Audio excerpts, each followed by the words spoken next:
Alors, bonjour, bonjour Béatrice, bonjour Bernard. Vous êtes tous les deux thérapeutes, enseignants, je suppose aussi. Et donc, je voudrais que vous vous présentiez d'abord, tous les deux, pour qu'on fasse connaissance avec vous et sur vraiment le but de votre travail, ce que vous avez envie de transmettre. Ah ah. Bien, bonjour Hélène, déjà. Merci de ce moment de partage. Et écoutez, je suis Béatrice de Roustilly. Je suis une autodidacte pure.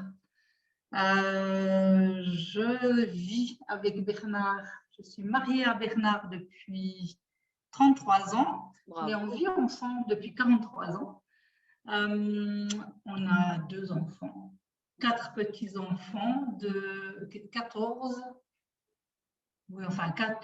10, 5 et 2 ans et demi. Voilà. Wow. Ça, c'est pour l'aspect familial. Pour l'aspect professionnel, alors j'ai une formation de base commerciale. J'ai passablement travaillé dans l'administration, puis ensuite j'ai souhaité me mettre à mon compte. Et j'ai eu l'occasion de reprendre une école de langue qu'on dirige depuis 20 ans. Et à côté de ça, j'ai toujours suivi, parce que c'est ce qui me passionne depuis que je suis adolescente, des formations dans les thérapies naturelles. Voilà, je te laisse. Thérapie naturelle. Et Bernard, alors? Bonjour. Elle s'est présentée, donc moi c'est Bernard Stilly. Donc, comme elle nous a dit, ça fait un certain temps qu'on est mariés. Ce qu'elle a oublié de dire, c'est qu'on se connaît depuis 59 ans. Ah, depuis l'école, avant même. Non, non, même avant. Alors, on avait 2 ans et 3 ans, on habitait à quelques mètres l'un de l'autre. Donc, on se connaît depuis très longtemps. Excellent. Donc, par rapport au couple, on a un gros avantage, c'est que quand elle me parle de sa grand-mère ou d'une tante qui est décédée depuis 30 ans, j'arrive à y mettre un visage. Ah oui. Donc, on a des échanges de couple, mais qui sont presque frères et sœurs au niveau des souvenirs, de quartier, de famille et ces choses-là. On arrive tout de suite à cerner, sans trop expliquer qui est la tante Berthe ou autre. Voilà. D'ailleurs, je vais raconter une blague un peu triviale. J'exerçais il y a un nombre d'années certain, un mandat pour la radio-télévision suisse romande, où je représentais ma région. Et puis, je faisais les courses en train depuis la ville où j'habite avec une déléguée d'une autre région qui me rejoignait dans la ville proche de laquelle on habite. Et puis, elle me dit, j'avais à l'époque des enfants de 2 et 3 ans, donc on a nos 2 fils, sont 2 garçons. Et elle me dit, t'as laissé où tes enfants aujourd'hui? J'ai dit, écoute, je les ai laissés chez ma maman. Et puis, on passe notre journée à Genève ou à Lausanne, je ne sais plus où, on revient. Puis elle me dit, ah, alors tu vas aller récupérer tes enfants chez ta maman? Je dis, bah alors écoute, je ne sais pas. Elle me dit, comment ça, tu ne sais pas? Tu m'as dit que tu les avais laissés chez ta maman. Je dis, ouais, mais dans l'intervalle, ils sont peut-être les 2 chez ma belle-mère, ou il y en a peut-être un qui est chez ma maman, un qui est chez ma belle-mère. Elle me dit, mais comment ça? Je dis, ben oui, elles habitent à 300 mètres l'une de l'autre. Et puis elle me dit, ah ben, alors c'est très vulgaire. Elle m'a dit, ah ben tu t'es pas emmerdée, toi, pour trouver un mari.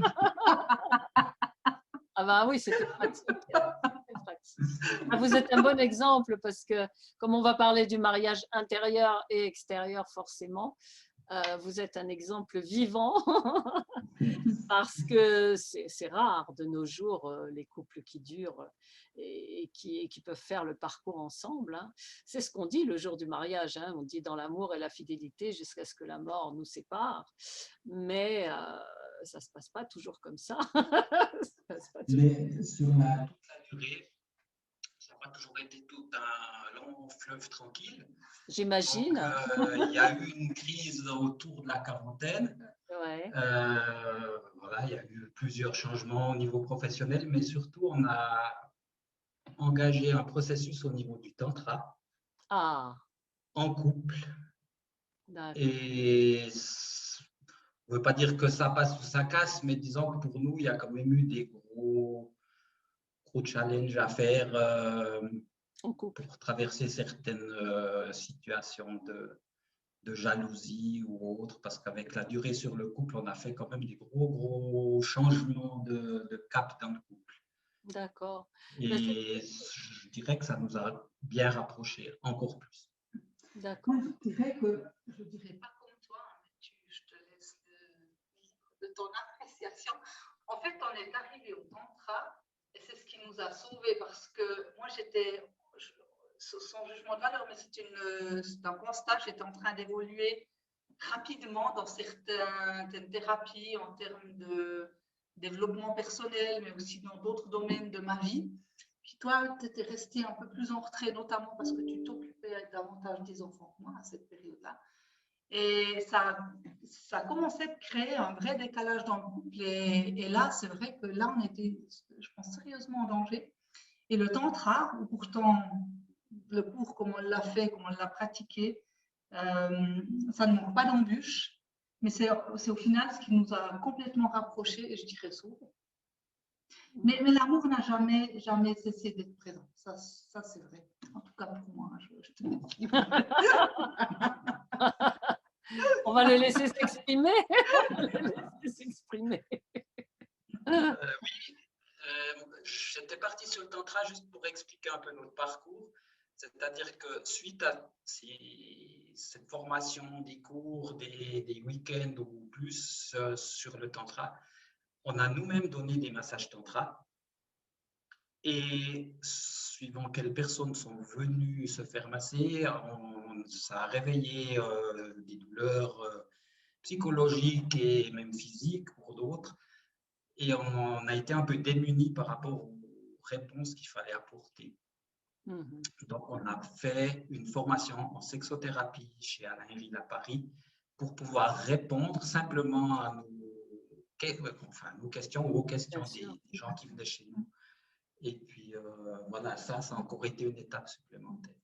C'est ça, parce que en fait, les gens venaient pour un massage tantra et ils venaient pour un moment de vrai plaisir, dans tous les sens du terme, de plaisir extatique, on va dire, et puis très souvent, ils se retrouvaient dans la douleur. Hein. J'ai le sentiment, enfin, la nette impression d'avoir en face de moi le petit enfant qu'on avait réprimandé, qu'on avait empêché de s'épanouir et de grandir. Et c'est pour justement trouver des réponses à ces questions que nous sommes formés en sexothérapie. D'accord. Et c'est ce que vous enseignez maintenant? C'est ce que vous faites tous les deux? Ou vous faites autre chose? Alors, on a encore une autre activité fixe, c'est qu'on gère une école de langue, mais de langue parlée, français, allemand, anglais.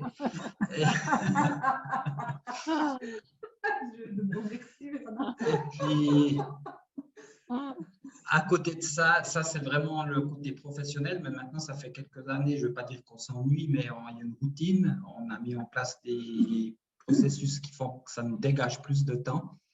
Et là, on a vraiment décidé de transmettre tout ce qu'on a reçu et appris pendant notre parcours de vie avec le tantra, la sexothérapie, la vie de couple. Et surtout que chaque fois qu'on était en groupe, les gens nous disaient, vous imaginez même pas votre couple, le bien qu'il fait au groupe ou à certains autres couples. Voilà. Si vous avez l'harmonie, ça ne peut que faire du bien à tout le monde autour, ça c'est clair.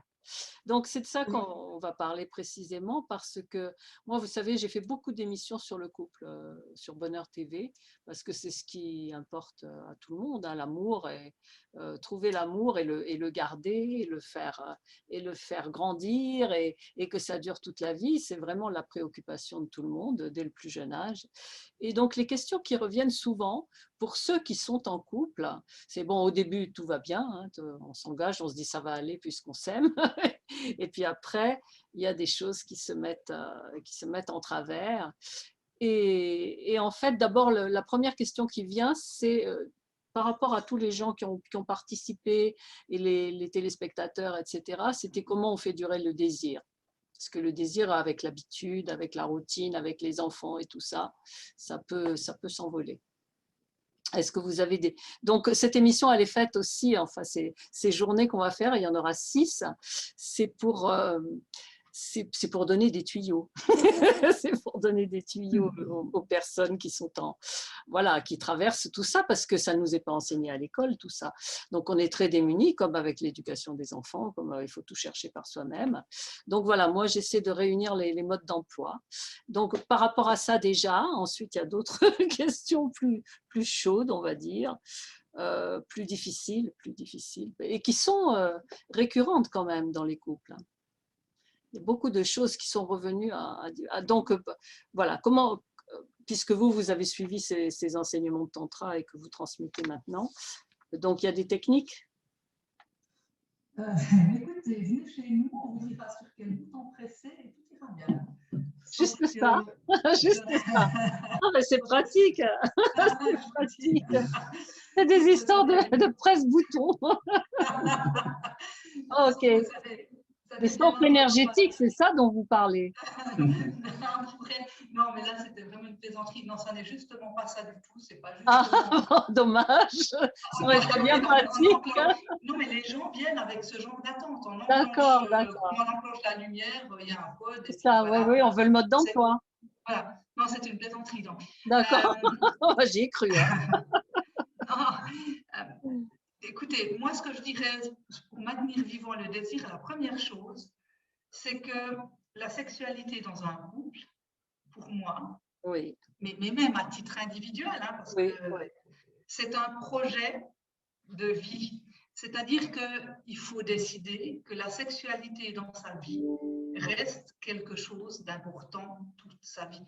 Et si on ne prend pas au départ cette décision et qu'on ne met pas un certain nombre de moyens pour la maintenir vivante, il ne se passera rien. Mais au départ, c'est une question de choix et de volonté, je dirais. D'accord. C'est-à-dire un engagement vis-à-vis de soi-même. En fait, quand les couples se mettent ensemble, ils ne discutent pas de ces choses-là. Ils se disent ça va aller puisque tout est beau au début et voilà. Et c'est ça le grand challenge en fait à résoudre. C'est qu'il faudrait le dire dès 13 ans quand ils commencent.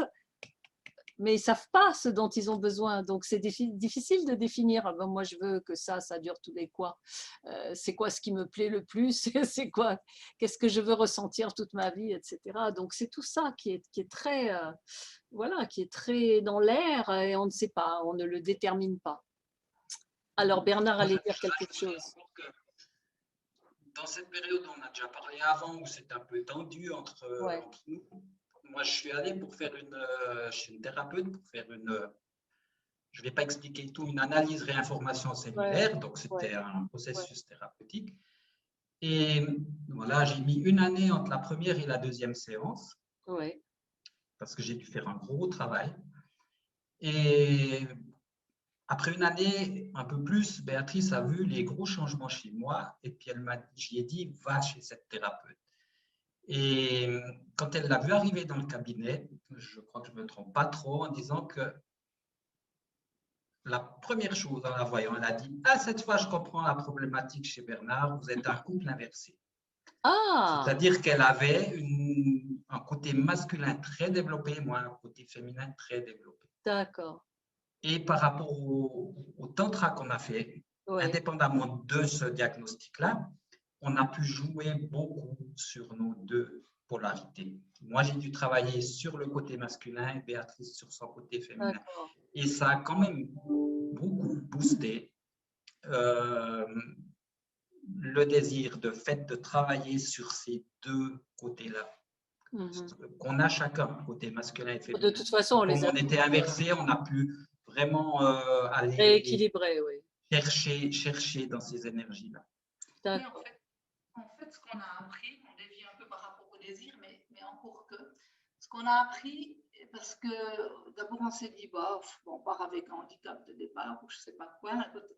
Et puis, en fait, l'un des formateurs nous a dit, mais pour les femmes, et surtout pour les hommes, parce qu'il y avait beaucoup d'hommes avec un côté très féminin, il disait, je vous le dis, vous avez fait le plus dur, parce que pour nombre d'hommes, c'est très difficile de contacter leur partie féminine. Et c'est pareil pour les femmes.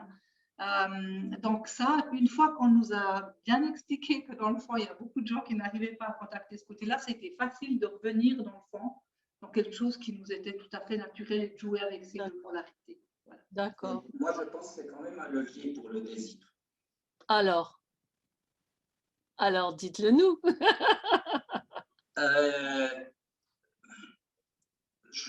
Dans le sens, le côté féminin aurait quand même tendance à attendre que l'homme apporte quelque chose. Oui.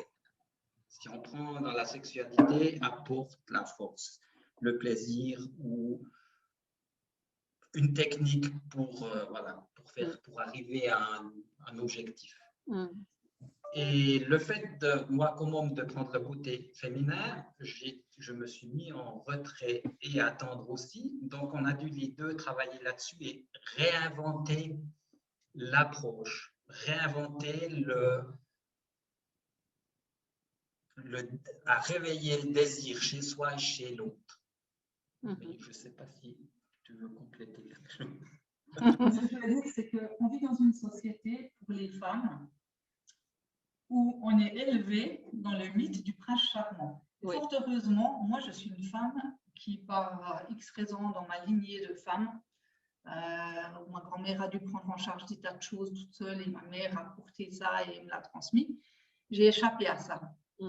Parce que le mythe du prince charmant, pour les femmes, mais comme pour les hommes, c'est quelque chose qui peut avoir un certain côté positif, mais qui majoritairement est destructeur dans un couple. Parce que l'idée du prince charmant, c'est « Ah, il viendra, il saura et il va me sauver ». Et c'est pareil dans la sexualité, où la femme attend de l'homme que dans le fond, il sache tout d'elle, et puis que justement qu'il presse sur le bon bouton pour qu'elle décolle dans la stratosphère. Et ça n'est, mais c'est exactement l'inverse de ça. La première chose, enfin non, la deuxième, puisque j'ai dit que la première chose c'était de le vouloir et de s'engager pour ça. La deuxième chose, c'est vraiment important de connaître son corps et de chercher. Alors, il y faut une vie, et puis ça n'est jamais définitif. On ne fait plus l'amour comme on le faisait à 18, 19 ou 20 ans, 30 ans ou 50 ans, maintenant qu'on en a plus que 60. Donc, c'est une quête permanente de comprendre son corps, comment il fonctionne et de le rechercher. Et ça, il n'y a personne que soi-même, homme ou femme, qui peut le savoir. Ça n'est pas l'autre qui peut vous le dire. L'autre peut contribuer à vous le faire découvrir. Il contribue à vous faire naître homme ou à vous faire naître femme. Mais fondamentalement, ce que vous ressentez, comment vous le ressentez, vous êtes seul à le savoir. Donc, si un homme qui a déjà du mal à comprendre comment il fonctionne, comment voulez-vous qu'il sache tout de vous et vous envoie au 7e ciel dès les premières relations? D'accord. Ça peut, mais c'est souvent le fait du hasard. Alors, ce que j'ai remarqué et ce qu'on m'a aussi beaucoup dit, c'est que le désir, il est là tant qu'il y a la communication, tant qu'on peut communiquer. Dès qu'il y a chacun est de son côté et ne partage plus, ne raconte plus qui il est, etc., c'est fini. Ça se coupe. Ou alors, s'il y en a un qui met dans la relation des choses désagréables, de la négativité, l'autre, il se protège. Donc, on ne peut pas ouvrir et se fermer en même temps, c'est difficile. Donc, le désir s'en va. Et donc, il y a aussi des couples désirs. Vous avez parlé des enfants avant. À gérer, c'est compliqué quand on a des enfants, s'ils sont malades, s'ils ont un problème scolaire. C'est la priorité, c'est ça, c'est la priorité. Voilà, ça peut être le côté professionnel. Et c'est vrai que c'est compliqué de harmoniser. C'est un vrai travail de mettre des plages et de réserver des plages pour le couple. Parce que même si le désir est là et qu'il y a à chaque fois une urgence qui fait que on reporte ça plus tard, après quelques temps, tout s'éteint. Ben oui. Oui, mais ça rejoint ce qu'Hélène disait, donc là je suis absolument d'accord avec ça. La communication, c'est la base de la sexualité. Exactement. S'il n'y a pas de communication, il ne peut pas y avoir de sexualité. Et communiquer en disant, écoute, il y a les enfants, il y a ceci, il y a cela, quand est-ce qu'on se réserve une plage? pour notre intimité, ça peut être une excellente façon Oui. de vivre sa sexualité, parce qu'il n'y a plus de sexualité, parce qu'on la relève toujours en antépénultième position. Or, c'est important de réserver des plages pour sa sexualité. Alors, je les vois tous lever la main du fond de la classe en disant « Oui, mais comment je saurais que jeudi soir, si j'ai réservé dans mon agenda de telle heure à telle heure, j'aurais envie de faire l'amour ?» Mais vous ne le savez pas. Ah bah non. Il faut juste laisser l'espace et laisser advenir ce qui viendra dans l'espace. Et dans cet espace qu'on s'est créé, ça peut être déjà de se toucher. Le désir n'est peut-être pas, avec l'âge, il n'est pas là spontanément, mais il faut lui laisser l'espace d'advenir, parce que quand on lui laisse l'espace, il est toujours présent en nous, mais il ne naît plus spontanément.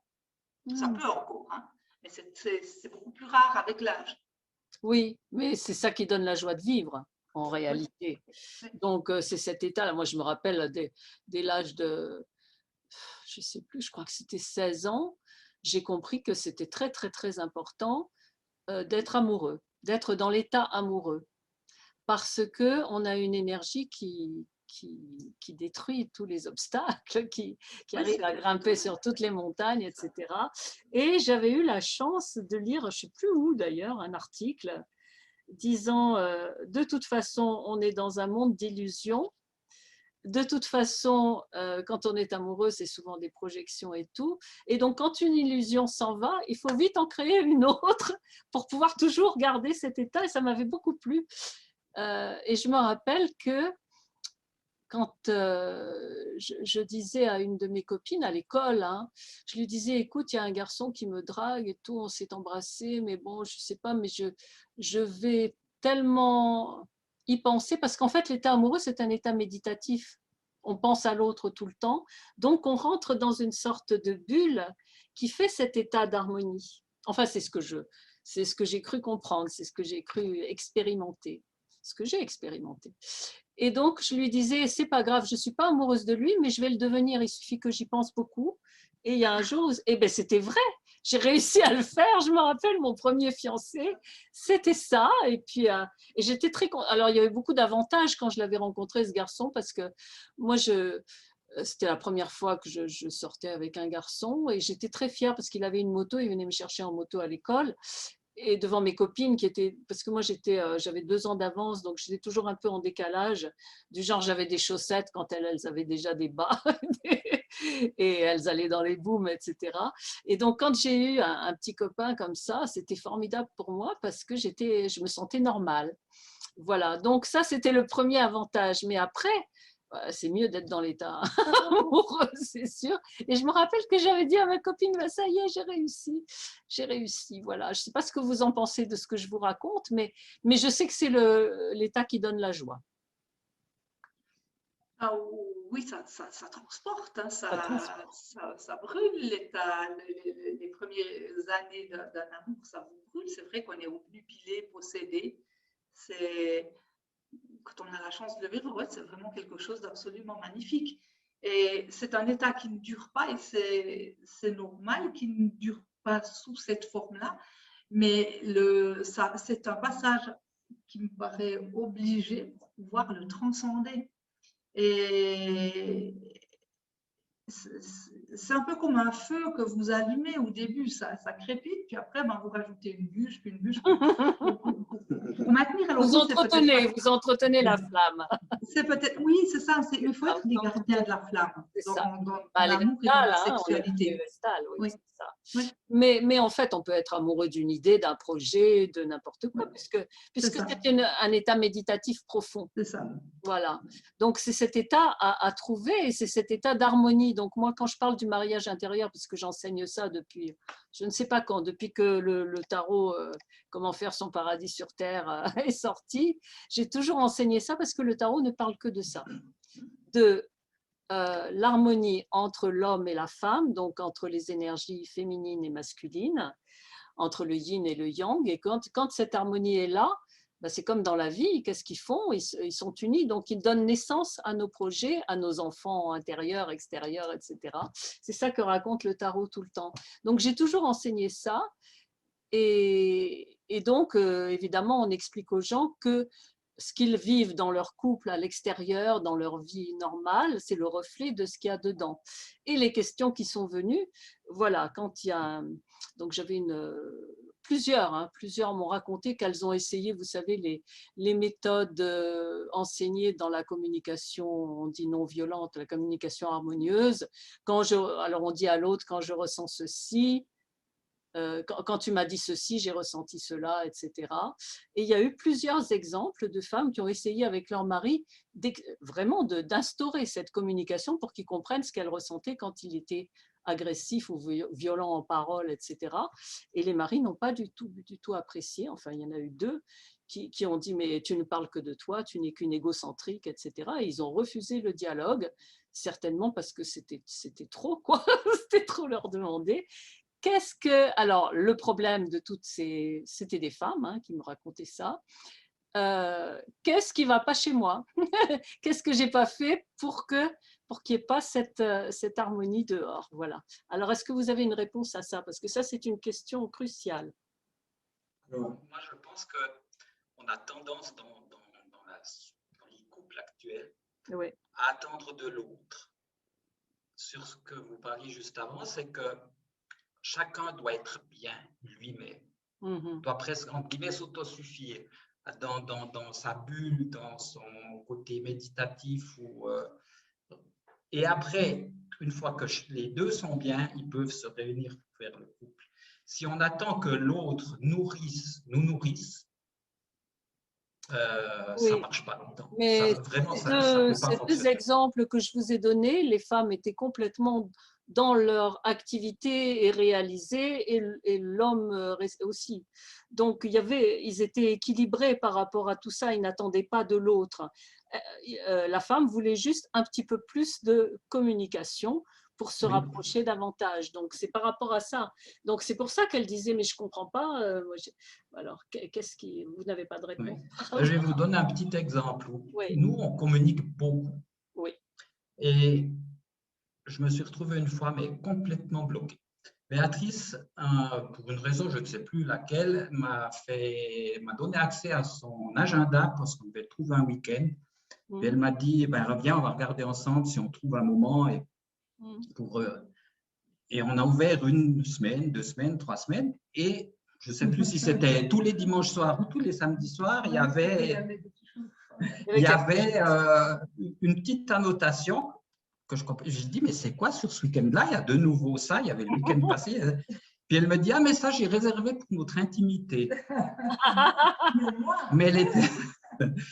Et moi, ça m'a franchement contrarié. J'ai dit, mais j'ai rien contre qu'il y ait une réservation, il y a un truc, mais tu peux quand même m'en parler avant. Donc, c'est bien de réserver, mais il faut en parler. De réserver, d'en parler. Mais c'est vrai que quand il y a ce sentiment que l'autre veut nous amener à quelque chose sans notre consentement ou sans le partage de l'objectif ou du but, ça peut fâcher et contrarier. Après, faut travailler là-dessus puis essayer de chacun d'aller vers l'autre. Mais ça, c'est pour notre exemple à nous, mais ça peut être plein de choses. Ça peut être pour le restaurant. Vous pouvez inviter quelqu'un au restaurant, il aura un plaisir fou. Et puis, si vous l'invitez, je ne vais pas me mettre des gens à dos, mais dans une pizzeria, puis que vous n'aimez pas les pizzas, ça va contrarier l'autre. Alors que si on avait parlé avant, je vais t'inviter, mais qu'est-ce que tu aurais envie dans cette semaine où on arrive peut-être à… Oui, là, dans l'exemple que je vous avais donné, c'était 2 personnes qui avaient été blessées par ce qu'elles avaient entendu, reçu comme ça, et elles n'avaient pas réagi tout de suite, ne sachant pas comment faire. Donc après, elles s'étaient documentées, elles se sont dit, bon, maintenant j'ai compris comment parler pour ne pas générer de l'agressivité, et donc elles ont mis ça en pratique, donc la communication non violente, et ça a été pire encore.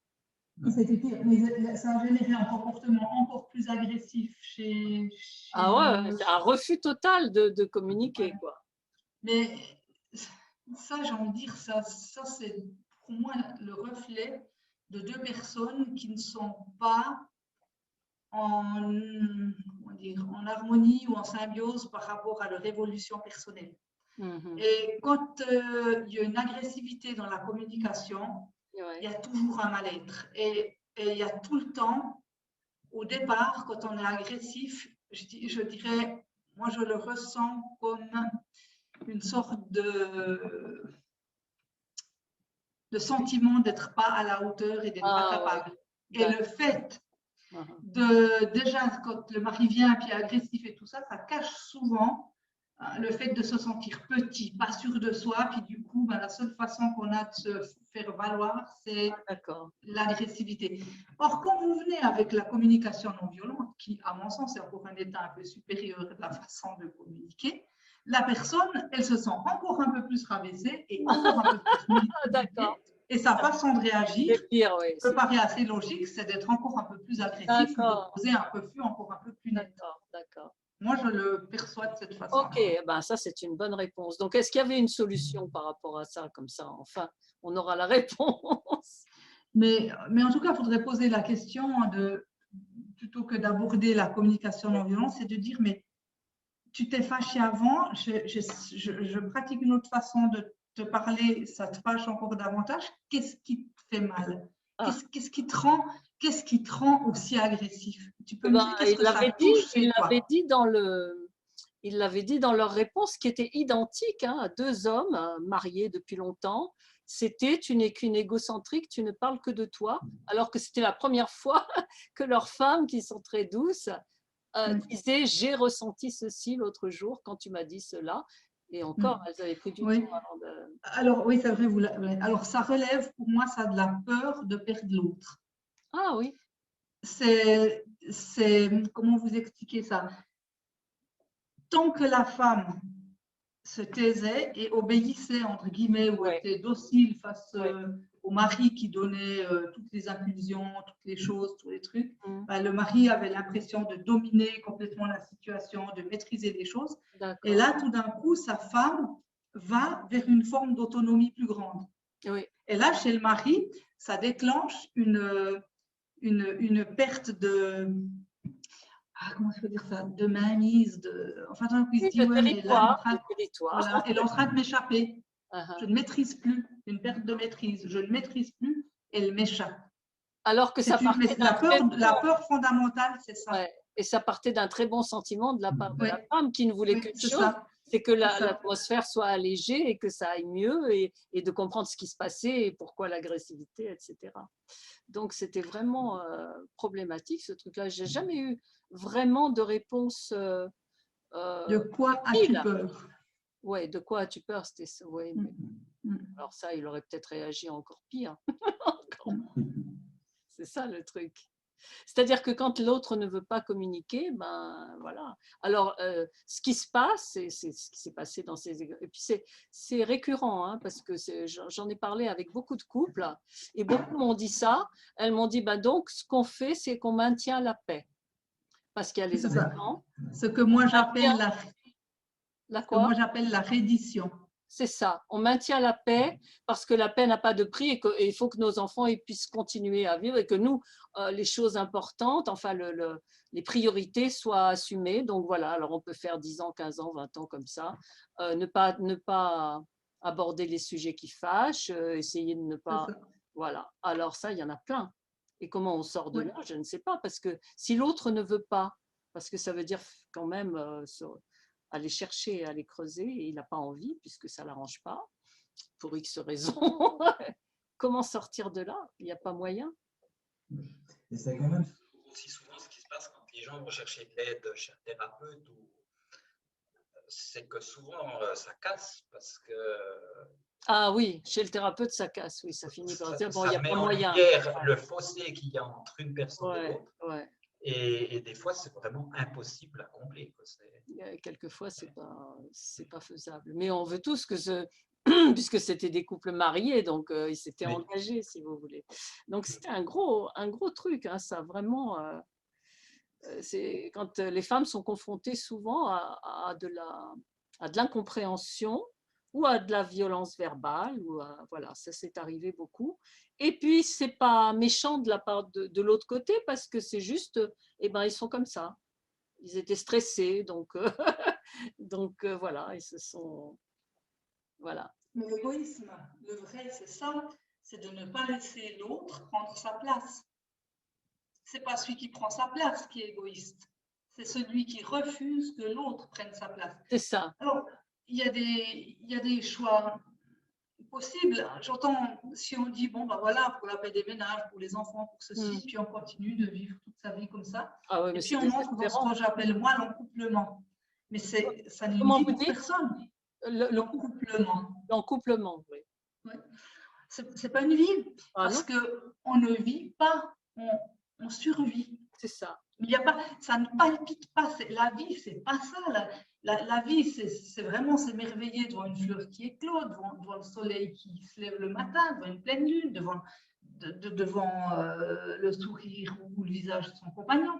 Mais c'est pas juste cette morne plaine où on se dit, moi je veux dire, la nature, elle n'est pas faite comme ça. J'ai reçu 2 personnes en thérapie récemment. Et puis là aussi, c'était parti, mais sur les chapeaux de roue, une symbiose sexuelle parfaite. Et puis après 2 ans, 5 ans, c'était pas des personnes toutes jeunes d'ailleurs. Elles avaient, voilà, il y en a une qui avait encore du désir et l'autre qui ne voulait plus se laisser toucher du tout. Et puis, je sais que j'ai posé la question. C'était 2 personnes très, très bien éduquées, très, très, très genre, comment il faut dire ça, sensibles à leur santé, à leur nourriture, très, très écolo, on pourrait dire comme ça dans le genre. Et comme dit, bien éduqué. À un certain moment, je ne sais plus ce que je leur dis, je dis, mais il vous arrive encore de vous engueuler. Puis une des personnes me dit, comment? Mon ancien mari, parce que c'était un couple, mon ancien mari faisait ça, mais non, il n'est pas question. Donc elle voudrait considérer ça comme une grossièreté absolue. Mais personnellement, je n'engage que moi comme thérapeute. Je préfère des couples qui s'engueulent parce qu'ils vivent. Ces couples là-devant, vous savez, c'est des sortes d'électrocardiogrammes plats. J'ai beaucoup d'admiration pour les gens capables de supporter ça. Il y en a plein. Il y en a plein. Il y en a plein. C'est énormément. Oui, et puis, oui, des électros. Cela dit, ils n'avaient pas l'air malheureux et ils goûtaient les couchers de soleil et toutes les bonnes choses de la vie, quand même. Mais cette vraie communication qui engendre le désir, elle n'était pas là. C'était comme un handicap, en fait. Mais ça ressemble à ça. Ça ressemble à ça. C'est quand même, à mon sens, difficile de se réaliser parce que là, on part sur notre nouveau projet, donc cette société des séminaires qui organise justement des séminaires pour nos formations, pour d'autres formations telles la vôtre. Et vous l'avez dit, être amoureux, c'est aussi être amoureux d'une idée, de projet, de la vie. Mais la sexualité et l'énergie qu'elle sous-tend, elle porte nos projets. Et si on n'arrive plus à la contacter physiquement parce qu'elle est toujours là. La question, c'est qu'on ne lui laisse plus le temps d'advenir, si on veut, de se révéler. Eh bien, si on n'arrive plus à la contacter, on a beaucoup moins conscience de cette force de vie qui nous porte et qui nous anime et dans nos projets les plus chers et les plus précieux. Ah oui, c'est la vie, C'est juste la vie. C'est l'énergie de vie, la Kundalini, l'énergie sexuelle. Alors, ce qu'il y a eu aussi comme autre exemple récurrent, c'est que souvent, donc les femmes, elles se réalisent maintenant, elles ont des métiers, elles font ce qu'elles aiment, elles arrivent à tout concilier, les enfants, etc., et leur réalisation et tout. Et j'en ai eu beaucoup qui disaient que donc elles étaient avec un homme qui avait un métier, qui était bien normalement dans sa peau et tout. Et au moment où elles commençaient vraiment à prendre leur place, là, la rivalité qu'elles n'avaient même pas imaginée, elles, de leur côté, arrivait. Et c'était de la destruction psychique, etc. Alors, toujours la même chose, comme ce sont des personnes qui travaillent sur elles-mêmes et tout, elles vont chercher qu'est-ce que j'ai dedans, qu'est-ce que ça représente de ce qui se passe à l'intérieur de moi et comment sortir de ça. Voilà, donc ça c'est ma question pour vous deux. Pour vous deux. La rivalité, vous n'avez jamais été rivaux. Alors, quand même, alors, je pense que Ah oui, quand même. si. pas d'une façon aiguë, mais quand même perceptible. Hein. Ouais. Ah oui. Donc, moi, je me suis occupé des enfants pendant 8 ans. Oui. Béatrice avait un travail à 100%. Je me suis occupé des enfants. J'ai diminué mon temps de travail pour le faire. Et on a vécu ça, c'est-à-dire que Béatrice s'est retrouvée dans une période où elle était beaucoup plus active que moi. Elle voyait beaucoup plus de gens, des choses très dynamiques. Elle apportait beaucoup au couple. Mais à un certain moment, voilà, moi, il me manquait une possibilité d'aller faire des choses nourrissantes pour moi et que je puisse amener dans le couple. Donc là, oui, il y a eu un vrai souci je pense, de jalousie de ma part. Me dire, mais moi, je prends du temps pour les enfants, pour la famille, et elle prend du temps pour autre chose. Et là, oui, c'est là, ben, on s'est retrouvé dans cette période aiguë de crise. Et c'était au bout de combien d'années de mariage, ça? Ben, on avait 40 ans, donc 20 ans de vie commune. Ouais. Comment vous vous en êtes sortis? Alors, on a fait un stage, justement, c'est réservé un week-end pour faire un stage de couple, de massage. Et puis après, Béatrice m'a dit, il faut qu'on parle. J'ai dit oui, il faut qu'on parle après ce week-end-là. Et puis, là, on a fixé 2 jours ou 2 ou une semaine après pour en parler. Et puis, elle m'a dit, tu sauras, que tu sois d'accord ou pas, moi, je vais continuer de faire des stages de tantra. Et moi, franchement, j'étais pas trop. La première fois, j'étais pas. Elle m'a tiré par les pieds pour y aller. Hein, donc, j'y suis allé à ce week-end. Et puis après, j'ai dit, c'est de ça que je voulais te parler. Je veux aussi continuer parce que j'ai vu une ouverture. Et je dirais que c'est le fait que ça touche la sexualité qui m'a ouvert la porte, puis de me dire, il y a quelque chose que je peux aller chercher plus loin. Je pense que si elle avait fait ça pour aller faire uniquement de la méditation, je pense que je n'aurais pas suivi. Oui, parce qu'il y a du tantra sans aucune sexualité. Voilà, mais là, il y avait quelque chose qui allait toucher à la sexualité. Pour l'homme, il y a quand même un côté voilà, attirant. Ouais. Et je pense que c'est ça qui m'a permis d'aller. Mais si elle m'avait proposé quelque chose d'autre, j'aurais peut-être pas suivi. Et je pense que ça se serait arrêté là, ou en tout cas, on serait tombé dans quelque chose de très commun. Très, et donc, quand vous étiez dans ces stages-là, vous étiez tous les deux ensemble ou vous changiez de partenaire? Alors, on a fait on était ensemble, on avait une chambre ensemble. D'accord. Par contre, on a fait tous les exercices. Il y avait beaucoup de tirage au sort. Hein, c'est un grand groupe, enfin des grands groupes. Et ben, on tire au jeu de cartes. Les deux qui avaient Dame de cœur et Dame de carreau ben, faisaient l'exercice ensemble. Et donc, on a laissé faire totalement le hasard. D'accord. Et on n'a fait qu'une fois un exercice où on a été tiré au sort ensemble. Et une fois où on savait quel genre d'exercice allait venir, où on avait réservé, où on a dit, les couples ils nous avaient avertis, vous pouvez le faire en couple, on vous le conseille, ou alors on aurait pu imposer puis le faire séparer. Mais c'est les 2 seules fois où on a fait séparer. D'accord. Alors, je tiens quand même à préciser, oui. Alors, il y avait des couples, hein, on était un très, très grand groupe. Et tous le faisaient en ce qu'ils appellent deep diver, hein, plongeur en profondeur. Et nous, on l'a fait en free surfer, c'est-à-dire qu'on allait toujours avec des partenaires différents. Mais je tiens à préciser qu'il n'y avait pas de relation sexuelle dans les différents exercices, qui étaient fortement, très fortement impliquants. Je pense qu'il y en a bien qui auraient été jaloux pour bien moins que ça, et où ça aurait conduit à la rupture immédiate. Mais ce n'était pas des relations sexuelles où il y avait pénétration. Je tiens quand même à le préciser. Ça, personnellement, moi, je n'étais pas prête à ça. D'accord. Mais c'était surtout des massages ou c'était parce que vous avez parlé de massage beaucoup. Oui, tu veux. Alors, je voudrais pas. Alors, oui, il y a des massages, il y avait plus que ça. Hein.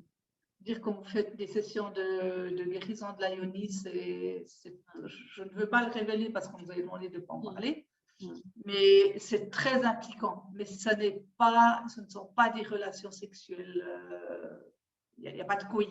Voilà. D'accord. Mais on a fait des exercices où, par exemple, vous vous mettez à 1 mètre l'un de l'autre, mais ça, on le sent. Vous pouvez aller au secrétariat de n'importe quelle entreprise. Vous arrivez vers la personne qui est là, le courant passe ou le courant passe Bien pas. sûr, bien sûr. Donc, on le ressent dans le quotidien.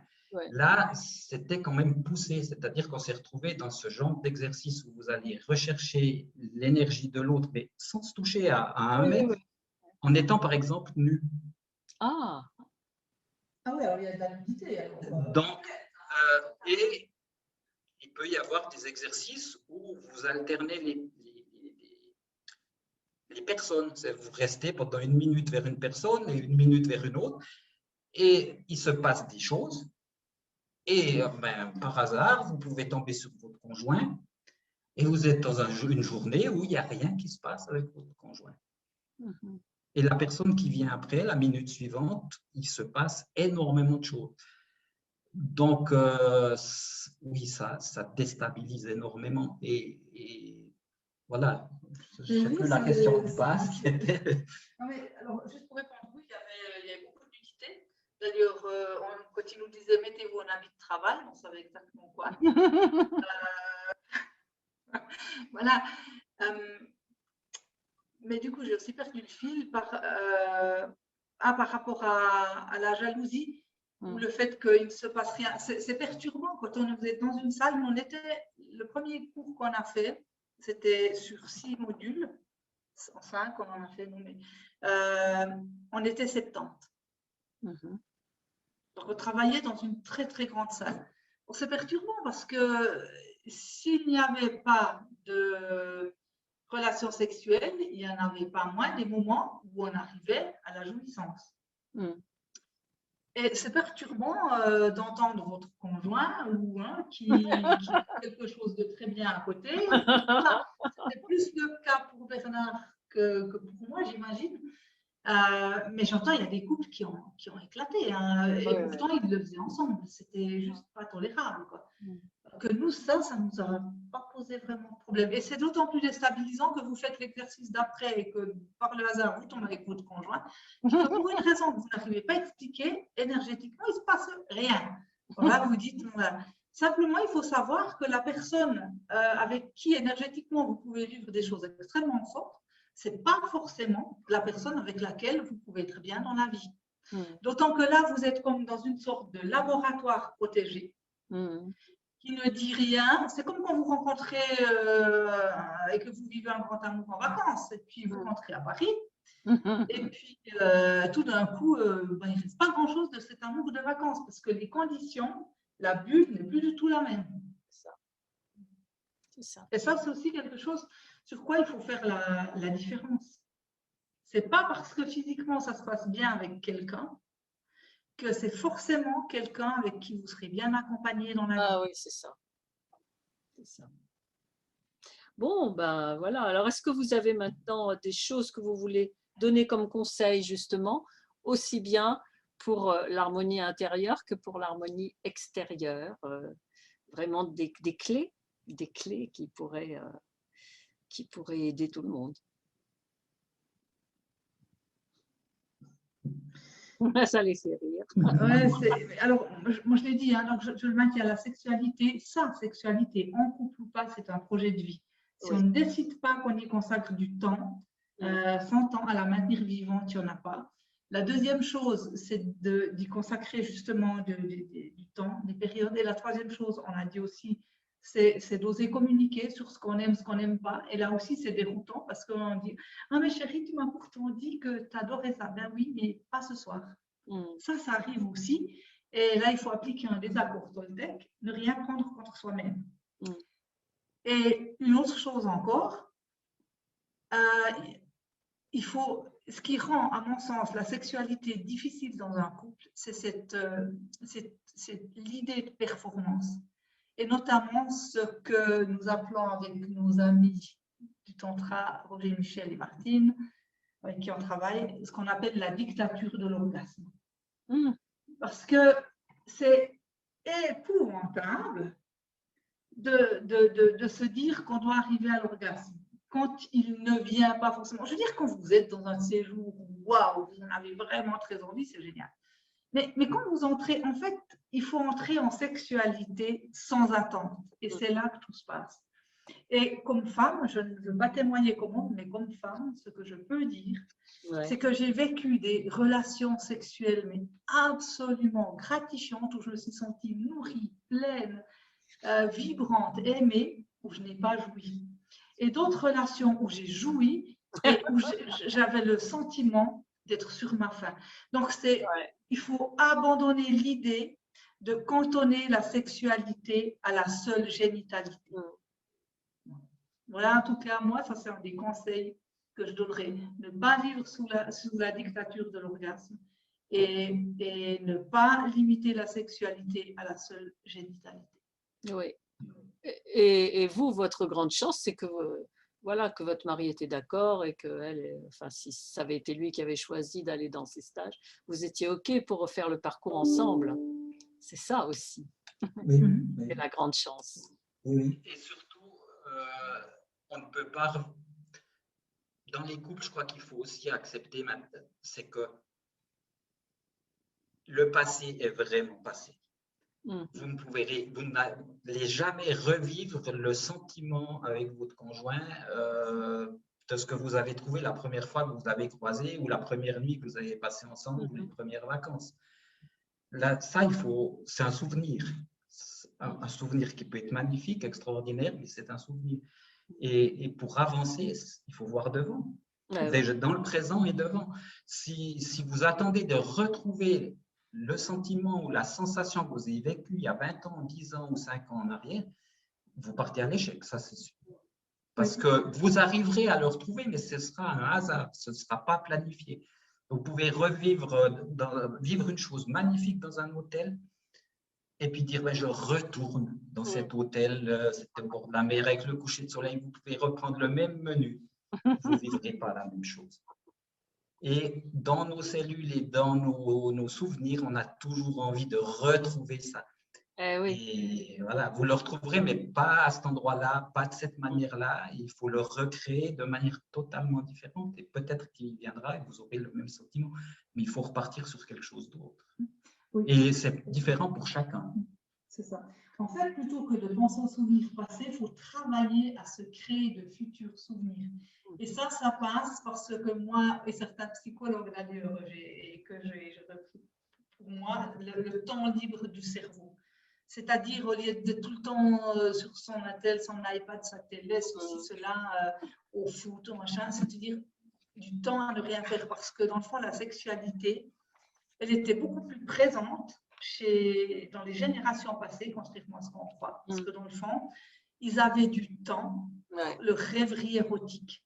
Mais aujourd'hui, qui rêve encore vous parliez d'être amoureux et de dire, ah, mais oui, on pense tout le temps à lui. Ben oui, parce que justement, on est dans cette rêverie érotique. Mais là, aujourd'hui, on ne prend plus le temps de se dire, la prochaine fois que je ferai l'amour, sera comment, sera ce qu'il y a, comment ça sera.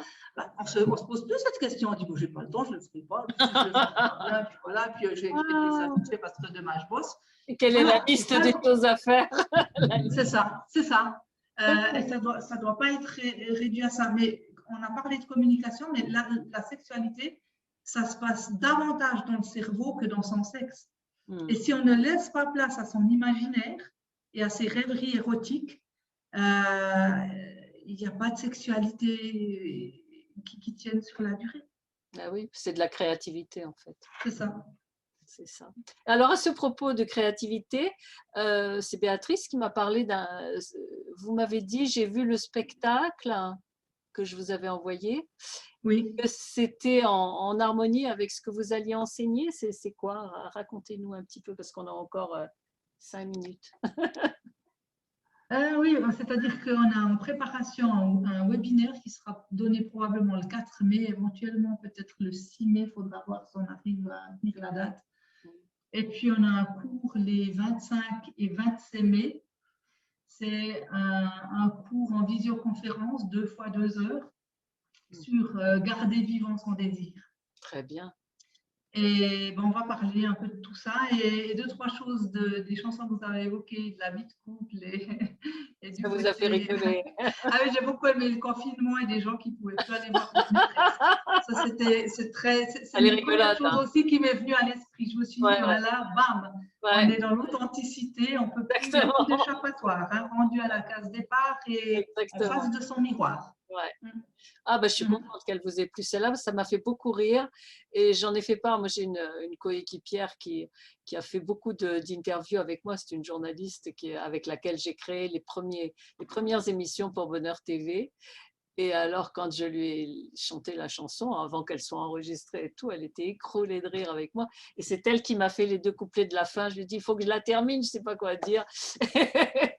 Et on s'est beaucoup amusé. Ça nous a fait beaucoup de bien, en tout cas, parce que c'était lourd, l'atmosphère à ce moment-là. Au début, c'était hyper lourd. Et ça nous a vraiment, vraiment fait beaucoup de bien. Voilà. Je pense qu'on a tout dit, à moins que vous ayez quelque chose à rajouter. Enfin, de toute façon, c'est infini, on peut faire une série. Hein. Oui.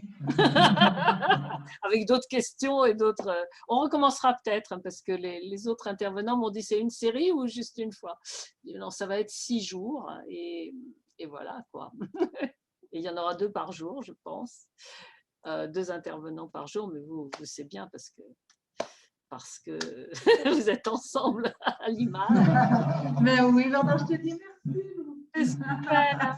Et alors, justement, je l'ai eu au téléphone, ma coéquipière, il y a 2 jours ou hier, je ne sais plus, elle m'a dit, j'espère que tu as un couple. J'ai dit, ah oui, j'ai un couple. Elle a dit, c'est indispensable. Voilà, moi, je vous remercie vraiment pour tout ça, parce que je pense qu'on recommencera, hein, on va faire plusieurs journées du mariage intérieur, plusieurs séries, parce que c'est infini tout ce qu'il y a à évoquer et à trouver les bons moyens. Ce qui serait bien, c'est après donner une liste un mode d'emploi, avant de se mettre en couple, savoir un pourcentage. Il y a pas un mode d'emploi pour tout le monde, c'est chacun qui a son mode d'emploi. Oui, peut-être, mais on n'y pense pas. Non, mais parce qu'on n'en est même pas conscient. Donc, c'est bien si on met déjà les grandes lignes, ça permet de se poser les bonnes questions, peut-être. Je ne vais pas allonger, mais juste pour dire, en tout cas, de dire, je me tais pour avoir la paix, il n'y a pas de solution possible avec ça. Quand il y a une crise, c'est qu'on est avec le bon partenaire. Ah oui. Oui, c'est qu'on a quelque chose à apprendre de lui et lui de nous. Ah oui, mais il divorce dans ces cas-là. Parce qu'on ne veut pas traverser la crise. Mais une fois qu'on a traversé la crise, c'est extraordinaire. On en a vécu une grande, une autre à moitié grande. Oui, ça c'est sûr. Et puis on est content parce qu'on l'a traversé ensemble. Oui. Mais après, c'est que du bonheur. Mais aujourd'hui, on préfère ne pas affronter la crise. C'est ça. Bon, écoutez, je pense qu'on a tout vu. Hein. Ouais, ce sera ça, le prochain thème. Voilà, exactement. Comment affronter tout ça. Je vous embrasse très fort tous les 2. Merci, merci de l'invitation. À très bientôt. À vous aussi. Au revoir. Bye.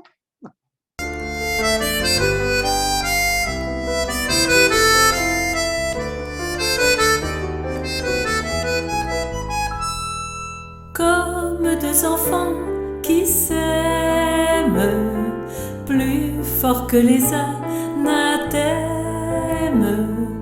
on y croit tellement tant qu'on est amant, tout devient possible à chaque instant. La magie de la vie même, la douceur de nos poèmes. Tant qu'on est amant, on est tout puissant. Qu'en restera-t-il avec le temps? On invente des stratagèmes, nos actes sont des je t'aime. On se fait distant, ça dure plus longtemps. On attise le feu avec du vent. C'est de l'énergie qu'on sème à travers tous nos je t'aime.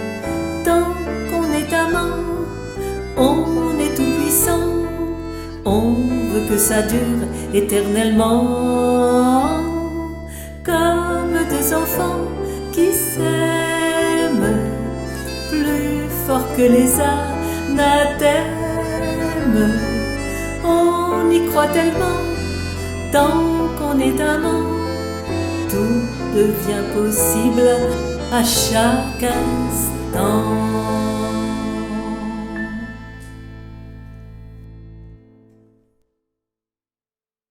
Bonjour Corinne. Bonjour Hélène, heureuse d'être parmi avec vous aujourd'hui. On va parler aujourd'hui de ce mariage intérieur et extérieur, fatalement. Oui.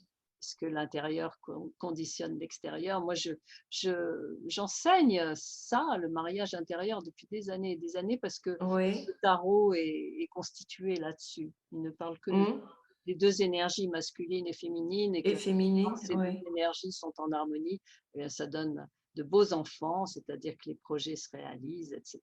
Est-ce que les choses que l'on souhaite et qui sont les désirs de notre cœur se réalisent. Et donc, ça m'a toujours passionnée. Et puis, en 2007, je crois, j'ai commencé à faire des émissions autour de ça pour Bonheur TV. Je ne sais pas si vous les avez vues avec Jacques Salomé, qui nous a donné 12 heures. Bien Jacques Salomé, ouais. 12 heures d'émissions sur Bonheur TV. Oui. Dans l'onglet émissions, vous pouvez y aller. D'accord. 12 heures d'émissions sur le couple, la famille, la rencontre amoureuse, la relation de couple, etc. Et la communication harmonieuse, bien sûr. Et il nous a appris tout un tas de choses parce que nous on était vraiment...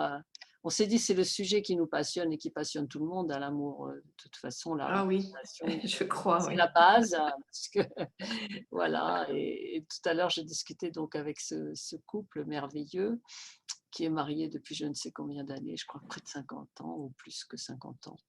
Enfin, c'est beaucoup. Hein, peut-être j'exagère, peut-être c'est que 45. C'est quand même déjà beau, non? Quand même beau, oui, c'est quand même... Mais enfin bon, on le reverra sur la replay tout à l'heure.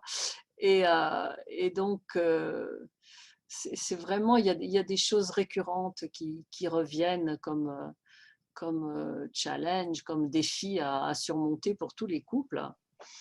Et quelquefois, on n'y arrive pas. Et donc, ça crée des divorces et tout un tas de choses parce qu'on n'arrive pas à communiquer. Donc, j'en discutais beaucoup donc, avec cette amie journaliste on avait eu l'idée de faire cette série d'émissions. Ça nous a passionnés vraiment. On s'est dit vraiment, on est ignare parce que c'est pas enseigné à l'école ni en fac. Et c'est vraiment très, très, très, très important. Oui, c'est important, essentiel et passionnant, comme vous dites effectivement. Hein. Vous êtes mariée depuis combien de temps, si ce n'est pas indiscret? Moi, ça fait depuis 96, 25 ans. 25 ans. 25 ans de mariage. Oui, votre beau parcours aussi, oui. Donc, avec aussi ses hauts et ses bas, bien sûr. Hein, et nous, on a la particularité d'être un couple d'expatriés, c'est-à-dire j'ai rencontré mon mari au Sénégal, on s'est mariés en Suisse, on est tous les deux français et on a vécu dans plusieurs pays différents.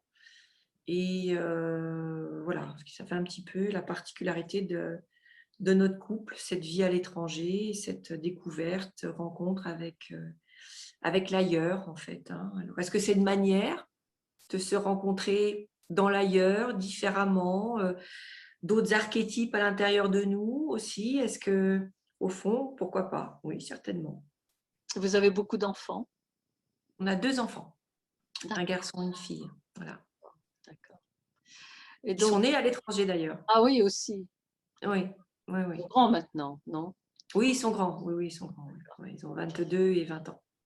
D'accord. Est-ce que vous pouvez vous présenter un petit peu pour les personnes qui vont regarder cette vidéo? Oui. Alors, je suis donc thérapeute depuis 8 ans maintenant. Je pratique des techniques comme la psychologie énergétique, l'hypnose, les constellations familiales. Donc, je travaille beaucoup sur le transgénérationnel, sur les archétypes aussi, parce que je travaille aussi beaucoup avec la thérapie des parties ou Internal Family System, je ne sais pas si vous connaissez, donc des archétypes dans lesquels le masculin et le féminin sont très importants dans le couple intérieur. Au préalable, j'étais géographe Donc, j'ai fait une thèse doctorat où j'ai travaillé en Afrique. Et c'est là que j'ai rencontré justement mon époux au Sénégal. Voilà. Qui est géographe aussi? Non, pas du tout. Lui, il travaillait pour une multinationale et donc à l'époque, il travaillait dans le marketing pour cette boîte. D'accord. Et c'est comme ça qu'on s'est rencontrés. Voilà. D'accord. Et par rapport à la recherche que vous faites sur tous ces sujets qui vous passionnent, il est intéressé par les mêmes choses ou pas du tout? Pas du tout. Ça, c'est très intéressant. Absolument pas. Et donc, bon, c'est sûr qu'au début, tout va bien parce qu'on s'aime et on s'engage dans le mariage ou dans la vie de couple comme ça. Et quels ont été les gros défis, si vous pouvez nous résumer ça, et les solutions que vous avez trouvées, et le reflet par rapport à l'intérieur, qu'est-ce qui nécessitait d'être transformé pour résoudre, etc. Ah oui, alors c'est complexe là, toutes ces questions. Ouais. Les gros défis, je crois que le plus gros défi pour moi, vraiment, je vais vraiment parler de moi parce que mon mari, je ne peux pas parler pour lui évidemment, c'est quand je me suis mariée, on est parti donc, on s'est marié en Suisse, on s'est rencontrés au Sénégal, on s'est marié en Suisse et peu de temps après, on est parti en République tchèque. Et de là, à partir de la Suisse, moi, quelque part, j'ai eu l'impression de perdre un peu de mon identité parce que je devenais madame Le Cyclé. Et quand j'ai arrivé en Suisse, donc j'ai cessé de mes activités professionnelles. Quand je suis arrivée en République tchèque, je n'ai pas pu retravailler. Donc, c'est là que j'ai développé d'autres qualités, notamment de talent de peintre. J'ai peint, j'ai exposé, etc., vendu des toiles. Mais ça m'a demandé une très, très grosse réflexion, une très, très grosse descente à l'intérieur de mes besoins, de mes attentes, de mes désirs peut-être, et puis chercher quand même au fond ce que j'étais capable de faire d'autres richesses que celles que j'avais développées en Afrique à travers mon travail de développeur, entre guillemets, parce que je travaillais dans le développement rural, l'aménagement rural, donc dans une région qui s'appelle l'Eniaï au Sénégal, je travaillais dans le maraîchage. Et donc, quelque part, je me suis retrouvée confrontée à cette perte d'identité, cette perte de qui j'étais, qui je devenais, comment je pouvais me regarder, comment me regardaient les autres. Au fond, je ne savais plus qui j'étais. Donc, ça m'a vraiment demandé du temps et un travail. Avant de faire ce travail personnel, thérapeutique, grâce à toutes les formations que j'ai faites par ailleurs, mais que j'ai commencé en 2010, donc je me suis quand même mariée en 1996, donc il y a quand même, il y a quand même quelques années où j'ai cherché, quoi, hein, quand même. Et il y avait déjà les enfants, je suppose. Mes enfants sont nés en 98 et 2001, donc effectivement, ça m'a permis d'avoir une identité, mais je suis passée d'épouse à mère. Donc, dans tout ça, moi, où est-ce que j'étais? C'est-à-dire que je découvrais d'autres capacités à en fait, apporter quelque chose à mon mari, à l'entourage qu'il côtoyait lui sur le plan professionnel. Après, les enfants m'ont permis de rencontrer des gens extraordinaires aussi au sein de leurs écoles. Hein. Mais ça se passait à travers le travail de mon mari et à travers l'école des enfants. Donc moi, quelque part, je perdais un petit peu en autonomie identitaire, quelque part. Et la peinture m'a permis, au fond, grâce à ce nouveau talent que j'ai découvert, auquel je ne croyais pas du tout, parce que mon père peignait et il était voisin d'une grande artiste peintre suisse qui m'avait dit « Corinne, allez, tiens, je vais t'apprendre à peindre, viens peindre dans mon atelier. » Puis j'avais dit « j'ai aucune imagination, je suis incapable de créer quoi que ce soit. » Et j'avais refusé. Et au fond, quand je suis arrivée en République tchèque, mon papa m'a dit « Écoute, parce qu'il sentait bien que je m'ennuyais un petit peu, enfin que j'avais plus cette activité intellectuelle, cette créativité, il me manquait quelque chose. Donc, il m'a acheté le petit nécessaire du parfait petit pain. Donc, il m'a acheté des huiles, du papier et des pinceaux. Et j'ai commencé. Il s'est avéré que j'avais un vrai talent pour la couleur. Voilà, et c'est comme ça que j'ai découvert un nouveau talent. Mais ça n'a pas été simple. Réellement, ça a été difficile. Ouais. Je suis passée par des moments doute et un peu je dirais pas d'ennui, mais de manque intellectuel, oui. Oui, que je n'arrivais pas à... C'est ce qu'on voit juste derrière le tableau, c'est un des vôtres? Non, mais j'en ai là, si vous voulez, je peux vous les Ah bah oui, oui, oui. Oui, vous voulez voir? Bien sûr, avec joie. D'accord. Bon, bah alors je vais vous... Alors je ne sais pas si on... Ah oui, voilà. Et on peut tourner la caméra, oui. Oui, je tourne la caméra, donc je vous montre donc une de mes œuvres ici, voilà. Oui, ah bah oui, voilà le talent. C'est très coloré. Super. Voilà. Et j'en ai une autre là que je vous montre, voilà, qui est ici. Ça fait du bien. D'accord. Voilà. Ah bah, Pleine de... Voilà. C'est donc plein de couleurs. C'est souvent des paysages de fleurs comme ça. Et bon, j'aime l'art de toute façon, hein, mais peindre m'apporte effectivement énormément. D'accord. Donc vous peignez, vous avez des temps de peinture. Oui, oui, je m'accorde des moments de peinture. Ouais, parce qu'une fois qu'on est dans l'atelier, ben, j'aime bien y rester parce que quand on est dans ce processus créatif, d'abord ça demande du temps et puis quand on est dedans, c'est puissant, c'est fort. Donc j'aime bien y rester, passer ma journée, quoi. Et quand vous avez vécu ça, vous en avez parlé avec votre mari en disant voilà, je ne sais plus qui je suis, ou pas du tout? Non, non. Non, vous avez traversé seul. Oui, j'ai traversé ça seule, oui. Et puis après, c'est dans le cadre de toutes les études que j'ai faites pour devenir thérapeute, où j'ai vraiment compris des systèmes, ce qui se mettait en place à l'intérieur et à l'extérieur, et qu'au fond, c'était vraiment une démarche personnelle pour vraiment enrichir, hein, ce couple, à la fois intérieur et extérieur. Hein, donc, parce que mon mari, lui, bon, bah, il ne travaille pas trop sur lui, il est très, très occupé par ailleurs, mais donc c'est moi qui fais le travail. Voilà. Et vous en parlez avec lui de ce que vous découvrez ou pas du tout?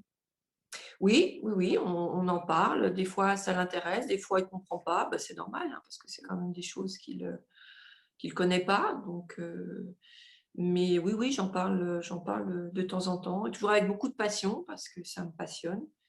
Donc, et comme je suis passionnée, j'imagine que ça crée un élan et qu'il écoute, mais il ne partage pas beaucoup.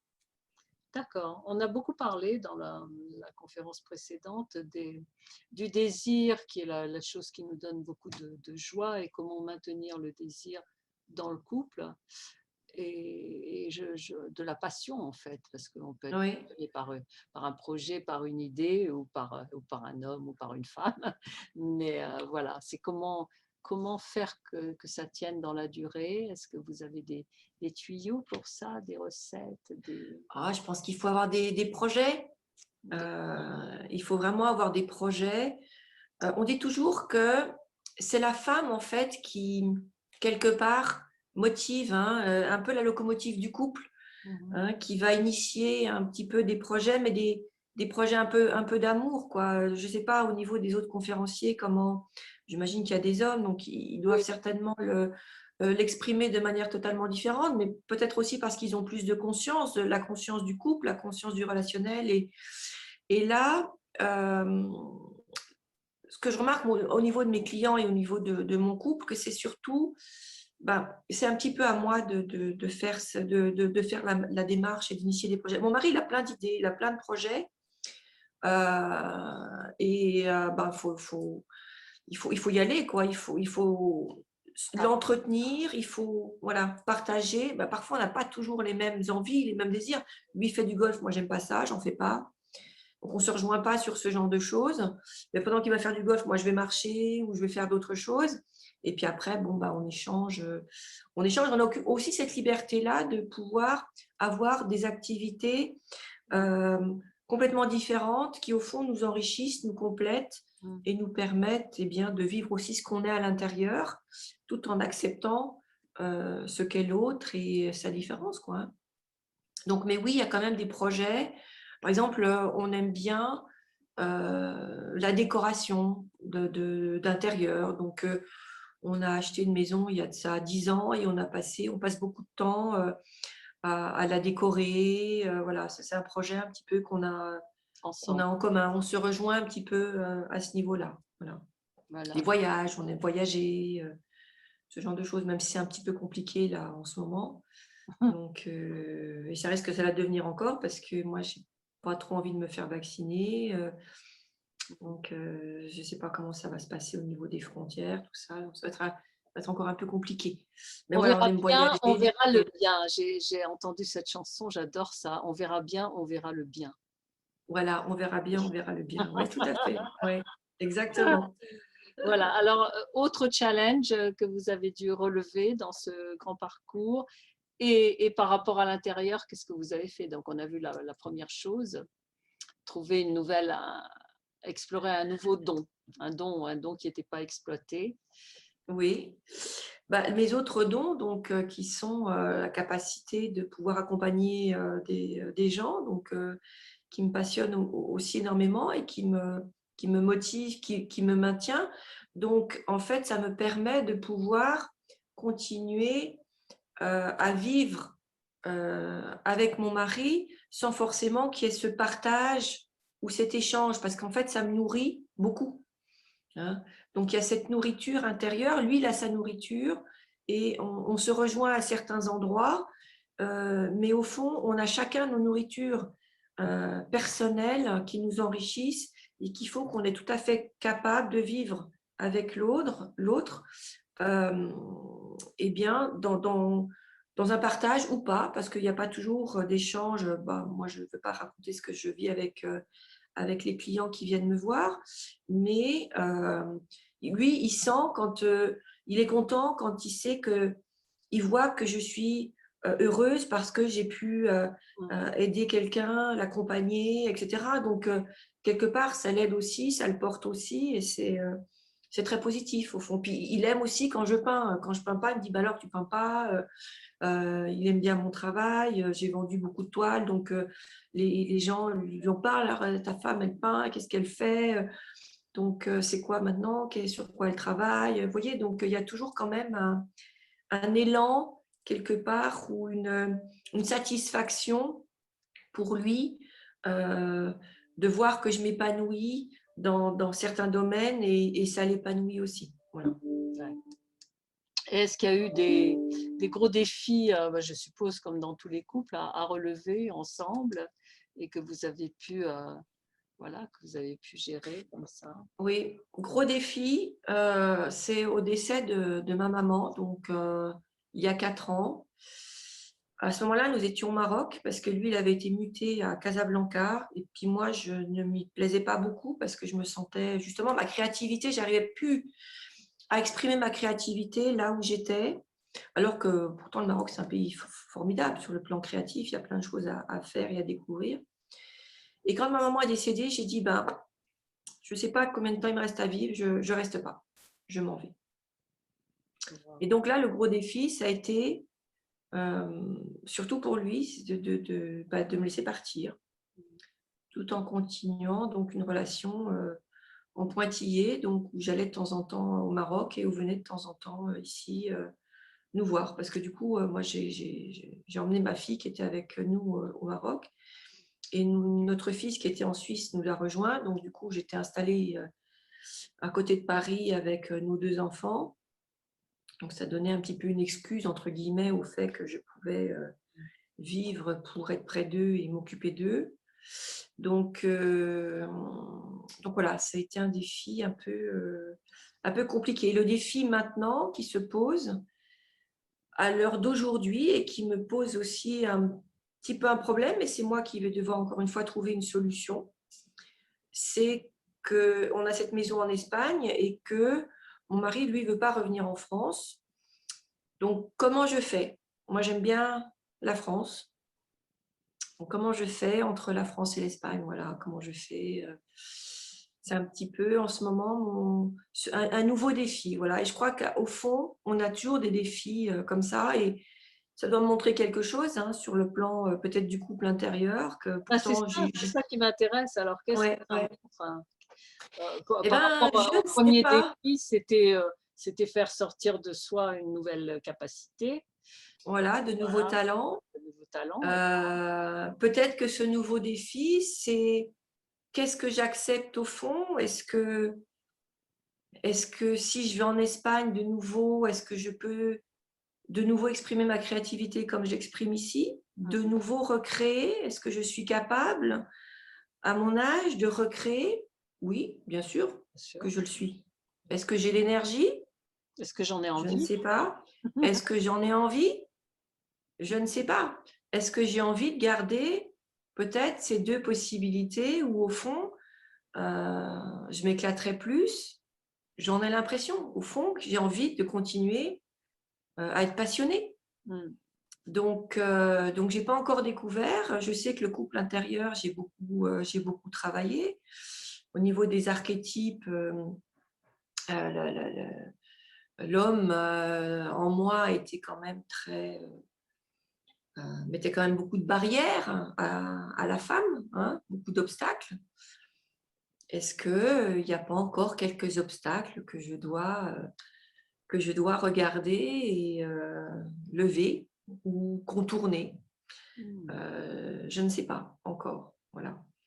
En tout cas, je sais que la reine à l'intérieur de moi, hein, parce qu'en hypnose, on a une technique où on représente côté féminin, c'est une reine, et côté masculin, c'est le roi. Voilà. Et ma reine, elle a repris quand même de l'envergure, elle est de nouveau rayonnante. Et donc, cette reine, est-ce qu'elle a envie de cesser de régner sur son royaume, au fond? Au fond, c'est ça. Au fond, c'est ça. Comment peut-elle continuer à régner sur son royaume tout en laissant aussi sa place au roi ou pas? Voilà, il y a peut-être ces questions-là qu'il faut poser. Voilà, parce que dans ce que j'ai vu dans les autres intervenants aussi, il y a souvent des trucs de rivalité qui se manifestent. Oui. Rivalité. Vous avez été confronté à ça, je suppose aussi. Oui, et je le suis régulièrement parce que il y a une psychologue américaine que j'aime beaucoup qui s'appelle Sidra Stone. Et cette femme, avec son mari, ils ont beaucoup travaillé sur le patriarche intérieur. Et ce patriarche intérieur, il est vraiment en nous, vraiment, il est même caché et il est le résultat du patriarcat, de siècles de patriarcat, de principes culturels qui structurent nos sociétés. Et au fond, ce patriarche, qu'est-ce qu'il dit? Il dit, moi, je suis là pour te protéger, sois belle, sois féminine, docile. Moi, je suis là pour te protéger. Voilà. Mais au fond, ce patriarche, quelque part, il nous empêche, il nous met des bâtons dans les roues pour vraiment nous exprimer. Et il y a toujours, quelque part, au fond de nous, même si on a l'impression d'être émancipé, il est encore là. Donc, comment est-ce qu'on peut lui dire, attends, je sais que tu es là, je t'explique. Aujourd'hui, moi, je m'exprime, mais j'accepte aussi tel que tu es. Je veux faire de toi un allié. Oui. Comment je fais de toi un allié? Ce n'est pas forcément compliqué parce qu'on n'a pas le modèle, on ne nous a pas appris. Donc, il faut trouver des solutions. Donc, il faut effectivement pouvoir régner sur notre royaume tout en laissant sa place aussi au roi qui continue à régner sur le sien et comment nos deux territoires peuvent se rejoindre. Est-ce qu'on doit vivre vraiment sur des territoires séparés? Est-ce que nos territoires peuvent être le même en ayant chacun une place bien déterminée ou pas, un rôle bien déterminé? Au fond, c'est très complexe. Je crois qu'il n'y a pas de solution. Les solutions, elles sont vraiment personnelles, privées, en fonction de ce que l'on est. Et puis, au fond, de sa richesse intérieure, des solutions que l'autre trouve. Et c'est toujours des solutions qui sont créatives avec l'investissement de l'autre quand même. Il faut que l'autre aussi soit partie prenante de cette démarche. Ce n'est pas toujours le cas. Oui, moi, ça m'évoquait un truc que j'ai vécu il y a longtemps déjà. Je ne sais plus, genre 2001 ou 2001.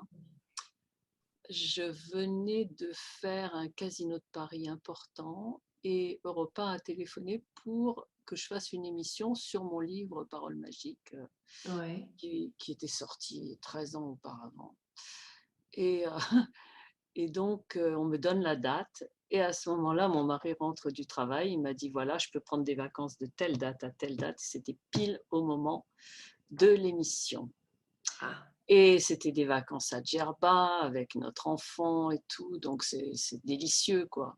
Et je me suis dit, bon, j'ai ressenti dans tout ce parcours de mariage ce qu'on porte, nous les femmes, comme dilemme, comme culpabilité, parce que voilà, est-ce que je vais sacrifier les vacances? Parce que moi, j'ai très envie de cette émission, elle est très importante pour moi. C'est mon livre pour lequel j'ai fait tant de choses, etc. Et j'étais très, très mal, vraiment très mal. Et donc, parce que quand vous avez évoqué le patriarche, je me suis dit, c'est tout à fait ça. Et bon, et moi, je me suis dit, bon, la priorité quand même, c'est qu'on puisse être réunis tous les trois, parce qu'on ne se voyait pas beaucoup, les journées elles sont très pleines, et voilà, et qui voit son enfant quand même pendant, pendant plusieurs jours, c'était l'occasion. Et puis surtout, quelquefois on n'a pas l'énergie pour aller discuter de tout ça, on maintient la paix, on maintient l'harmonie, on maintient la paix, c'est notre rôle aussi de gardienne du foyer. Et donc, bon, j'ai dit, ben d'accord, et j'ai eu l'idée de téléphoner et de dire, écoutez, on pourrait le faire par téléphone, parce qu'il y a ce voyage. Ah non, non, non, non, non, on veut absolument. Mais Dieu merci, ils m'ont donné une autre date au retour. Et j'ai pu la faire. Et alors, ce qui était drôle, c'est qu'il y avait quand même, parce que vous disiez la pression qui était à l'intérieur, cet homme intérieur, je ne sais pas, ça passe, ça doit, enfin, je fais l'émission, elle doit passer un samedi soir. Et elle ne passe pas. Et moi, j'étais hyper contente. C'était la première émission importante en radio, etc. Et elle était longue en plus. C'était genre une demi-heure d'interview. C'était quand même... Et j'avais dit à mon mari, on va écouter, j'étais fière de pouvoir lui montrer ça. Et elle ne passe pas parce qu'il y avait un match. Et le match avait été prolongé. Et rien. Voilà, elle a été... Et elle n'a jamais passé ? Alors, non, mais moi, j'ai appliqué une de mes techniques. Alors, j'ai fait une phrase comme je sais en faire. Et le lendemain, ou le surlendemain, enfin, après le week-end, ils ont téléphoné pour dire non, mais ça va être diffusé tel jour à telle heure. Et ça tombait pile pendant la Pentecôte, le dimanche de Pentecôte. Alors, les gens ont cherché, le livre a été épuisé en 15 jours, alors qu'il y en avait en stock depuis un certain temps. Et c'était alors du coup, l'éditeur m'a appelé. Je me rappellerai toujours de ça. Et moi, je m'en parle. Voilà, c'est pas mon truc du tout. Et je savais que si je lui disais le livre est sorti 13 ans avant, ça allait pas l'intéresser. Et je lui ai dit, il vient d'être réédité. Et comme je ne peux pas mentir, eh ben, il a été réédité dans la foulée. Dans la foulée. Et alors, mais ce qui était merveilleux, je m'en rappellerai toujours de ça, je reçois un fax, vous voyez, quand je vous ai entendu, c'était comme le Saint-Esprit qui descendait en ce jour de Pentecôte. Je me souviens de ce fax que j'avais reçu. Et c'était merveilleux, quoi, parce que je donnais les tuyaux sur la puissance de la parole, j'expliquais comment ça marche. Ouais, c'était un gros truc. Et qu'est-ce que j'avais fait comme phrase? Je ne peux pas perdre ce qui m'appartient. Ah oui. Voilà, et donc il y a une solution, je ne sais plus exactement ce que j'avais formulé, mais c'était, je me disais, mais c'est pas possible, il faut toujours sacrifier un truc, quoi. Il faut toujours chercher une solution, c'est-à-dire que voilà, il faut toujours... non, mais en tant que femme, on sent que voilà, on a tout le temps ce dilemme. On a toujours ce poids, et quelque part, il y a une phrase qu'on utilise en constellation beaucoup, c'est que je vois comme le destin des femmes est lourd. Parce que si on regarde sur les générations des femmes avant nous, tout ce qu'elles ont sacrifié pour que nous, aujourd'hui, on en soit là, mais quelque part, on garde une part de ces mémoires-là, de ces souffrances. C'est dans notre ADN. Donc, c'était esclave, en fait. Oui, complètement. La marchandise. En plus, on payait.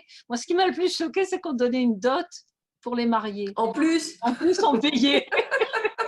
Elles allaient être esclaves, mais en plus, on payait. On payait pour être esclaves. Pour la placer. Ah oui, c'est quelque chose quand même. Donc, tout ça, c'est dans nos cellules, évidemment. Exactement. Et donc, c'est aussi une part de la matriarche intérieure qui dit, bah, tiens, hein, quelque part, ben, ça existe, on l'a vécu, c'est dans nos gènes et comment on le transmute aujourd'hui? Qu'est-ce qu'on en fait quoi, de ça? De cette force-là qui est là, parce qu'elle est tellement habituelle depuis des générations et des générations. Donc, elle se présente avec ce patriarche-là qui dit « Attends, je te protège, ta sécurité, reste à ta place. » Oui, oui. Donc, je te protège, c'est relatif hein, quand même. oui, oui. Pas toujours, mais Pas bon, toujours ça. c'est pour faire passer la pilule. J'avais lu aussi, je crois que c'est dans la religion juive, où on apprenait aux femmes que la femme avait plus d'énergie, qu'elle était l'ange gardien de l'homme. Ah oui. Et donc, que quand il voulait divorcer ou il voulait s'en aller, il était obligé de donner la moitié de ses biens parce qu'elle avait porté le karma, son karma à lui. Et donc, elle l'avait aidé énormément. Ce n'était pas visible, etc. Et on apprenait aux femmes aussi, mettez-le devant parce que comme il n'a pas la même énergie que vous, il faut qu'il soit devant pour se sentir bien, pour être valorisé, etc. Donc, on a tout ça aussi en nous, parce que ça, c'est... On a tout ça aussi en nous. Et c'est vrai qu'en constellation, on le voit souvent, les femmes, par amour, portent le karma, le fardeau de leur mari. Bah, c'est automatique, puisque dès qu'on fait l'amour, on va échanger des énergies. Oui. Hein, Mais l'homme qui, s'il porte le fardeau de sa femme, quand même, je trouve qu'il le montre moins. On voit plus en constellation l'inverse. Oui, ça j'en suis persuadée. Elle porte la douleur et la souffrance et c'est tel qu'il exprime. Et comment ça se résout en constellation? Eh ben, on lui fait regarder sa propre souffrance. D'accord. Voilà. Puis on dit par amour pour toi, je l'ai fait. Et le mari ou l'époux, le conjoint, enfin le partenaire, il dit merci de l'avoir fait pour moi. Voilà. Il reconnaît sa part. Il reconnaît le travail qu'elle a fait pour lui, oui. Très intéressant. Et donc à partir de ce moment-là, il peut y avoir une guérison. D'accord. Et quand la femme se sent reconnue dans son travail, dans ce qu'elle a apporté, oui, dans son amour, oui, tout à fait. Oui, parce que souvent elle porte et ça n'a pas de valeur, qu'on ne le voit pas. De toute façon, c'est pas. Oui, ça ne se voit pas, oui. C'est pas payé. Non, voilà, c'est pas payé. Il n'y a pas de chiffres dessus, il faut des chiffres sur cette terre pour que ce soit reconnu. Pour que les chiffres soient reconnus. Voilà. Et vous en avez d'autres à nous donner des exemples de défis comme ça, de défis qui ont permis de voir qu'est-ce qu'on devait changer à l'intérieur ou quel genre de choses à mettre en place, etc.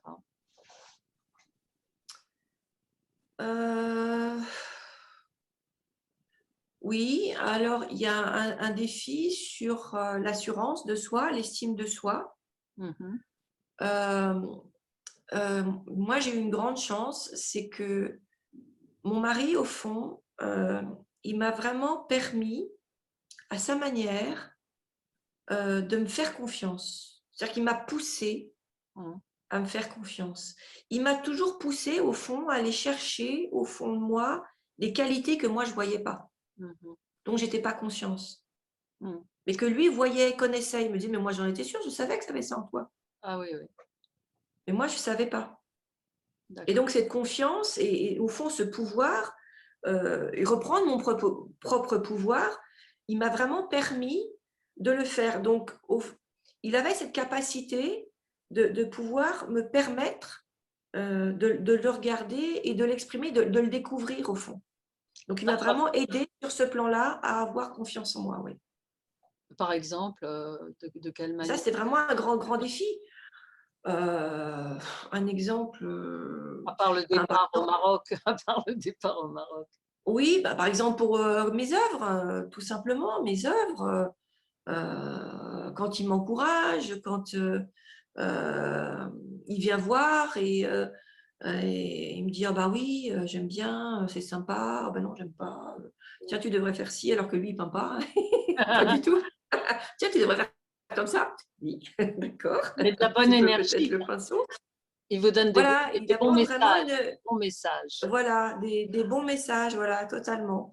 Et en fait, il m'a permis aussi de me dépasser à chaque fois. Et ça, parce que quand je suis partie du Maroc, c'est pareil. Il m'a permis d'y aller, de partir. Il m'a dit, bon, bah, maintenant, ok. Mais une fois que j'étais là, il a fallu quand même que je me dépasse aussi. Donc, à chaque fois, il a été là, au fond, même s'il ne l'a pas montré d'une manière consciente, il m'a toujours permis d'aller chercher au fond de moi les ressources que j'avais au fond de moi. Et ça, c'est un défi colossal, parce qu'aller chercher ces ressources, c'est pas évident, hein, c'est pas toujours facile de regarder, parce que les ressources, les défis, ils sont aussi cachés derrière des peurs, derrière des croyances, derrière des limites, quelles qu'elles soient. Donc, il faut aller se confronter à nos croyances, nos peurs et nos limites, et pour découvrir ces ressources. Et donc ça, ce sont des défis qui sont quand même hyper importants, je trouve, qui ont été importants et qui m'ont permis de me dépasser à chaque fois. Et puis, au fond, de m'aiguiller aussi pour mes clients, parce pour un thérapeute, le meilleur client, c'est soi-même. Hein. Ça, c'est clair. Donc, on fait des grosses découvertes en passant par soi-même. Hein. Donc, oui, on a résolu ça, donc on connaît la solution, on peut le donner aux autres, on peut l'expliquer. Voilà, on a en tout cas des solutions, ouais. On peut proposer des choses. Ouais. Ouais. Alors, on sait où ça. Ouais. Pour l'harmonie de ce couple intérieur, vous auriez des conseils à donner pour tout ça? Pour l'harmonie de ce couple intérieur, alors beaucoup de bienveillance, accepter que l'autre a ses failles, ses fêlures, ses souffrances, être capable de les regarder aussi et de lui laisser, pas tout prendre à sa charge, parce qu'on n'a pas les épaules et ce n'est pas notre rôle. Et quand on prend trop, justement, quand on veut à l'intérieur de nous devenir trop un homme, on trahit notre part féminine, alors que normalement, on est des femmes. Et de l'autre côté, c'est pareil. Les hommes, ils doivent aussi pouvoir intégrer leur part féminine, hein, et s'unir à leur côté féminin. C'est hyper important. Mais quelque part, est-ce qu'ils ont l'impression de trahir leur côté masculin? Il y a encore aujourd'hui une méconnaissance de ce couple intérieur où on a l'impression de trahir quelque chose ou quelqu'un. Les femmes, elles ont peut-être l'impression il est tellement omniprésent ce côté masculin à l'intérieur, parce que quand j'étais jeune, je voulais être un homme. Hein, c'était l'impression que c'était tellement plus facile d'être un homme. Ah oui. Où on accédait à plus de facilité, de meilleurs emplois. On n'était pas bousculé dans la rue, on ne recevait pas des mains aux fesses, on n'était pas insulté. Bon, c'était quand même plus facile d'être un homme. Donc, il y a ça aussi à regarder et donc à se confronter, à dire, mais attends, il y a quand même cette part à l'intérieur de moi là qui veut vivre, et je vais cesser de vénérer cet homme à l'intérieur de moi. Donc, c'est pas. Vous savez, moi, quand j'ai connecté cette reine à l'intérieur de moi, c'était une Souillon. Ah, c'était Cendrillon. C'était un peu Cendrillon, bah oui. Et puis quand je mets en hypnose aussi des personnes et que je les fais regarder justement ces deux archétypes, le roi et la reine, souvent les reines, elles sont dans des états épouvantables. Donc il faut leur redonner les moyens de reprendre de l'énergie, de reprendre de l'élégance, de reprendre de la beauté, de la force, de se redresser. Et ça passe par n'importe quoi, ça peut passer par des accessoires, etc., et qui mettent en valeur. Et c'était quand même un petit peu une Souillon, ma reine à l'intérieur.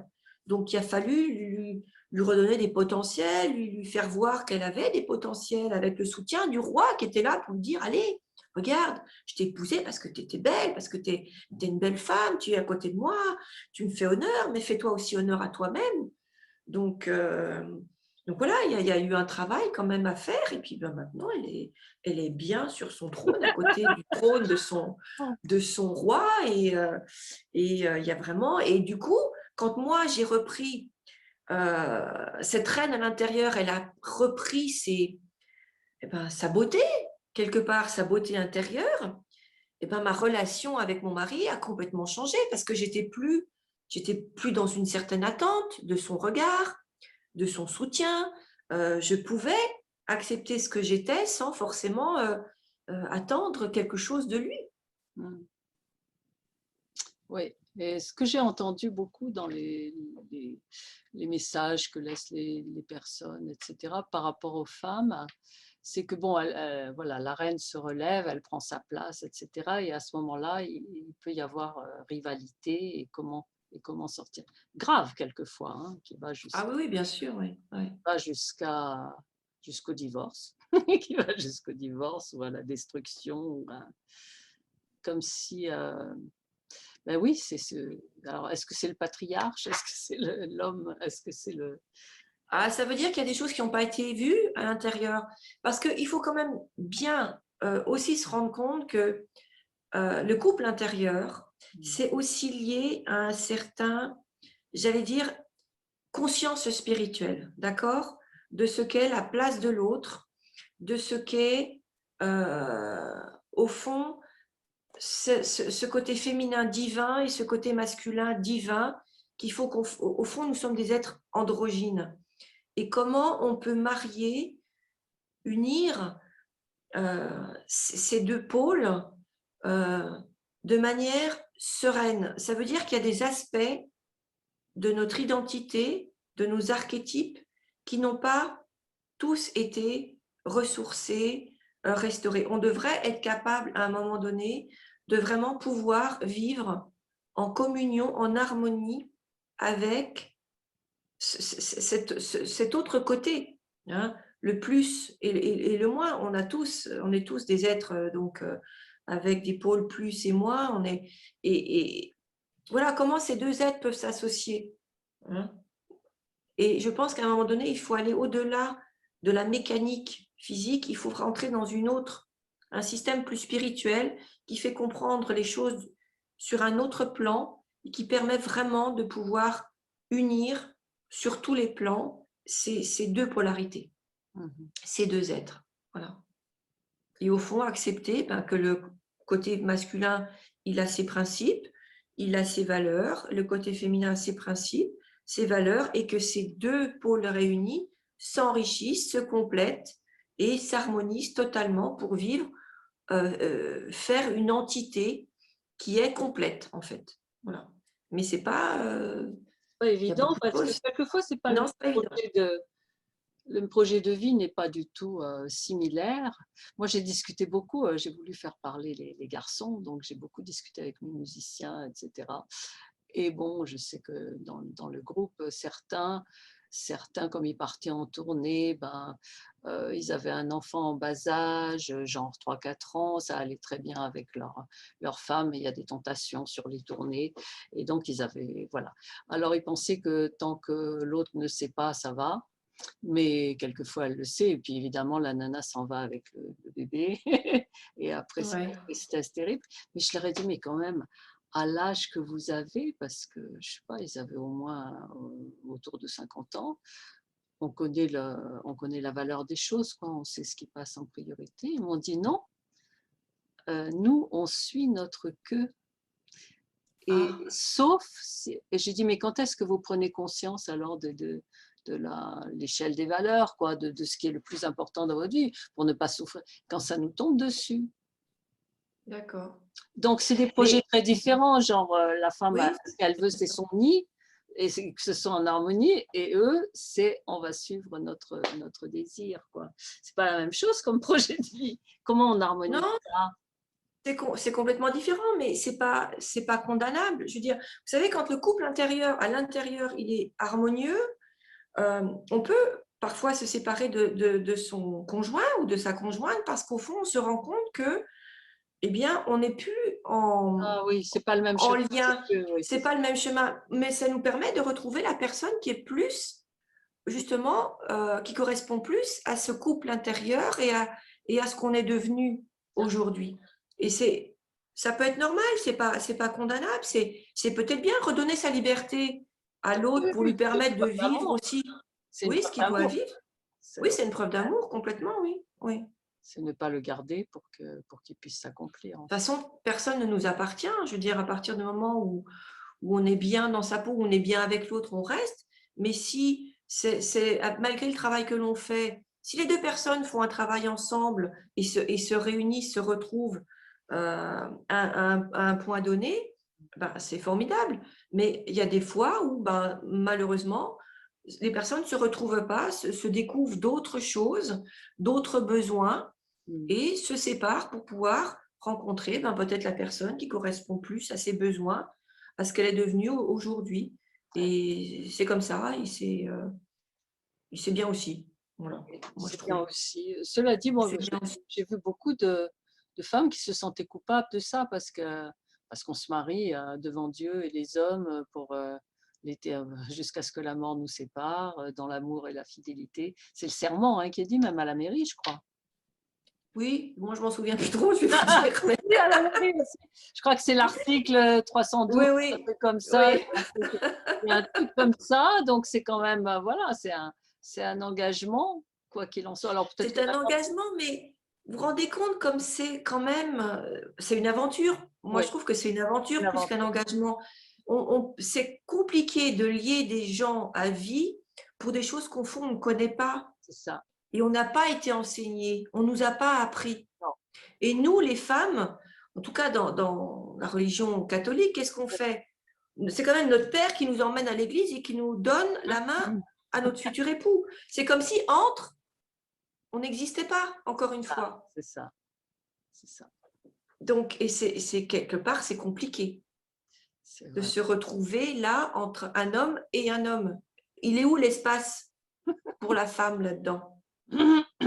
Donc, bon, on ne va pas discuter de ce genre de choses, c'est très particulier, mais au fond, c'est un petit peu ça. Donc, comment est-ce qu'on peut décider, au fond, pour les gens, en leur disant, voilà, c'est à vie, et heureusement que le divorce existe, sinon, ce serait compliqué. Ça donne quand même, il faut quand même qu'on puisse continuer à avoir notre libre arbitre, la possibilité de choisir pour être heureux. Si c'est pour vivre malheureux comme des couples vivent malheureux, est-ce que vraiment c'est utile de rendre des gens malheureux avec toutes les énergies négatives qui vont circuler autour d'eux, etc. Est-ce que c'est utile? Peut-être qu'ils apprennent des choses, mais ou pas. C'est sûr. C'est-à-dire que bon, si les deux veulent progresser ensemble et se dire bon, il y a tel truc à résoudre, on va tâcher de faire tout pour résoudre ça ensemble, ça va, mais si les chemins sont déjà divergents. Les gens n'ont pas envie de résoudre, c'est pas non plus. Vous savez, il y a beaucoup de gens qui ne cherchent pas à résoudre. Oui, ça je sais, je suis au courant. Il y en a beaucoup qui ne cherchent pas.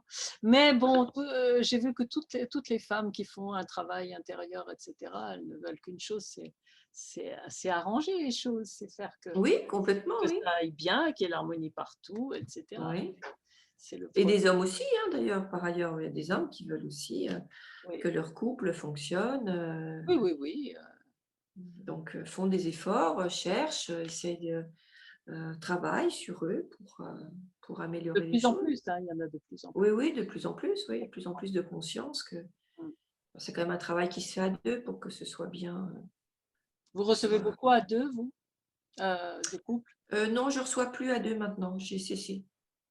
Parce que quand on fait un travail sur une personne, généralement, ça fait bouger les deux. Ah oui.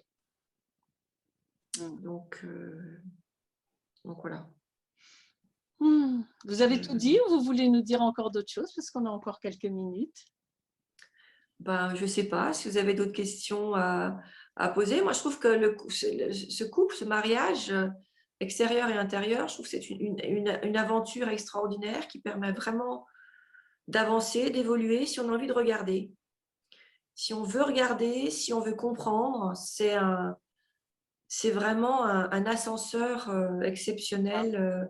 Comme les enfants, c'est vraiment quelque chose qui nous permet d'accéder à des compréhensions et à des informations sur soi, sur l'autre, sur la vie, qui n'a pas d'égal en fait. Je trouve que c'est extraordinaire. Quand on le regarde comme ça, oui, c'est vraiment extraordinaire. Je suis bien d'accord. Voilà. D'ailleurs, on s'est dit que peut-être que ces 6 jours ne vont pas suffire parce que comme les gens vont répondre, vont poser leurs questions et tout, il va y avoir, on va peut-être faire une série. Oui, certainement.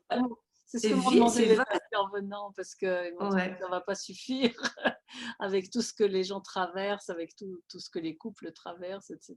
Il va falloir. Ah, complètement. Puis surtout en cette période-là où les gens, au fond, se retrouvent un petit peu avec plus d'intimité, plus longtemps en tout Ah cas. bah oui, là, c'est encore. J'imagine qu'il y a des choses effectivement, il y a des choses qui se passent, qui se complexifient et des attentes et des demandes qui sont plus pressantes et aussi intéressantes. En tout cas, moi, mon constat, c'est que c'est une aventure incroyable de découverte.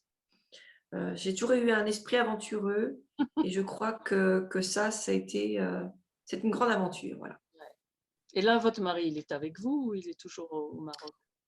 Non, non, il n'est plus au Maroc maintenant, il est au Portugal, il s'est installé au Portugal. D'accord. Et donc, avec le confinement, il n'a pas pu revenir, mais il va revenir bientôt, là, dès que les frontières sont ouvertes.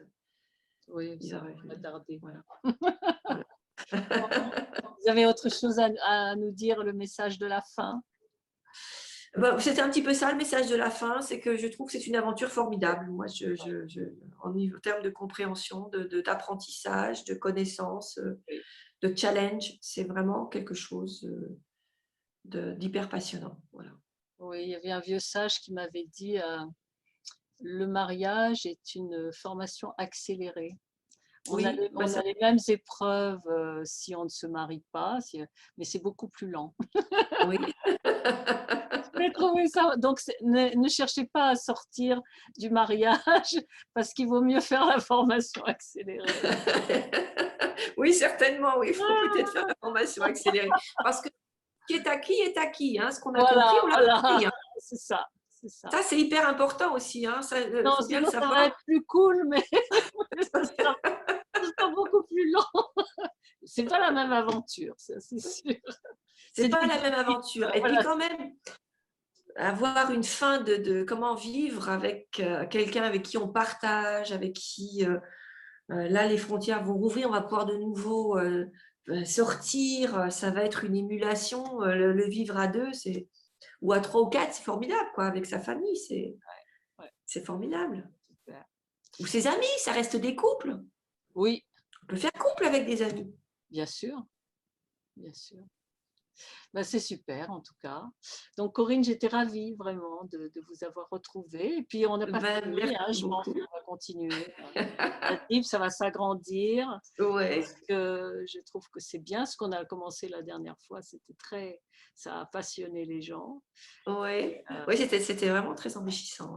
Ouais. C'est superbe en tout cas. Merci à vous aussi. Et puis, moi, je suis ravie, hein, vraiment. Et bon, il faudrait qu'on se parle toutes les deux un de ces jours pour d'autres. Avec plaisir. Et je vous appellerai. Ok. Je vous souhaite plein de bonnes choses, hein, une bonne continuation. À vous aussi, Corinne. Je vous embrasse fort. Moi aussi, je vous embrasse. À bientôt, Hélène. Au revoir.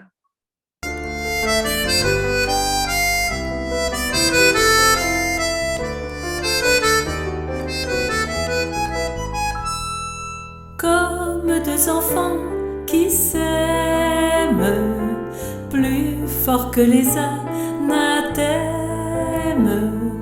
On y croit tellement, tant qu'on est amant, tout devient possible à chaque instant. La magie de la vie même, la douceur de nos poèmes. Tant qu'on est amant, on est tout puissant. Qu'en restera-t-il avec le temps? On invente des stratagèmes, nos actes sont des je t'aime. On se fait distant, ça dure plus longtemps.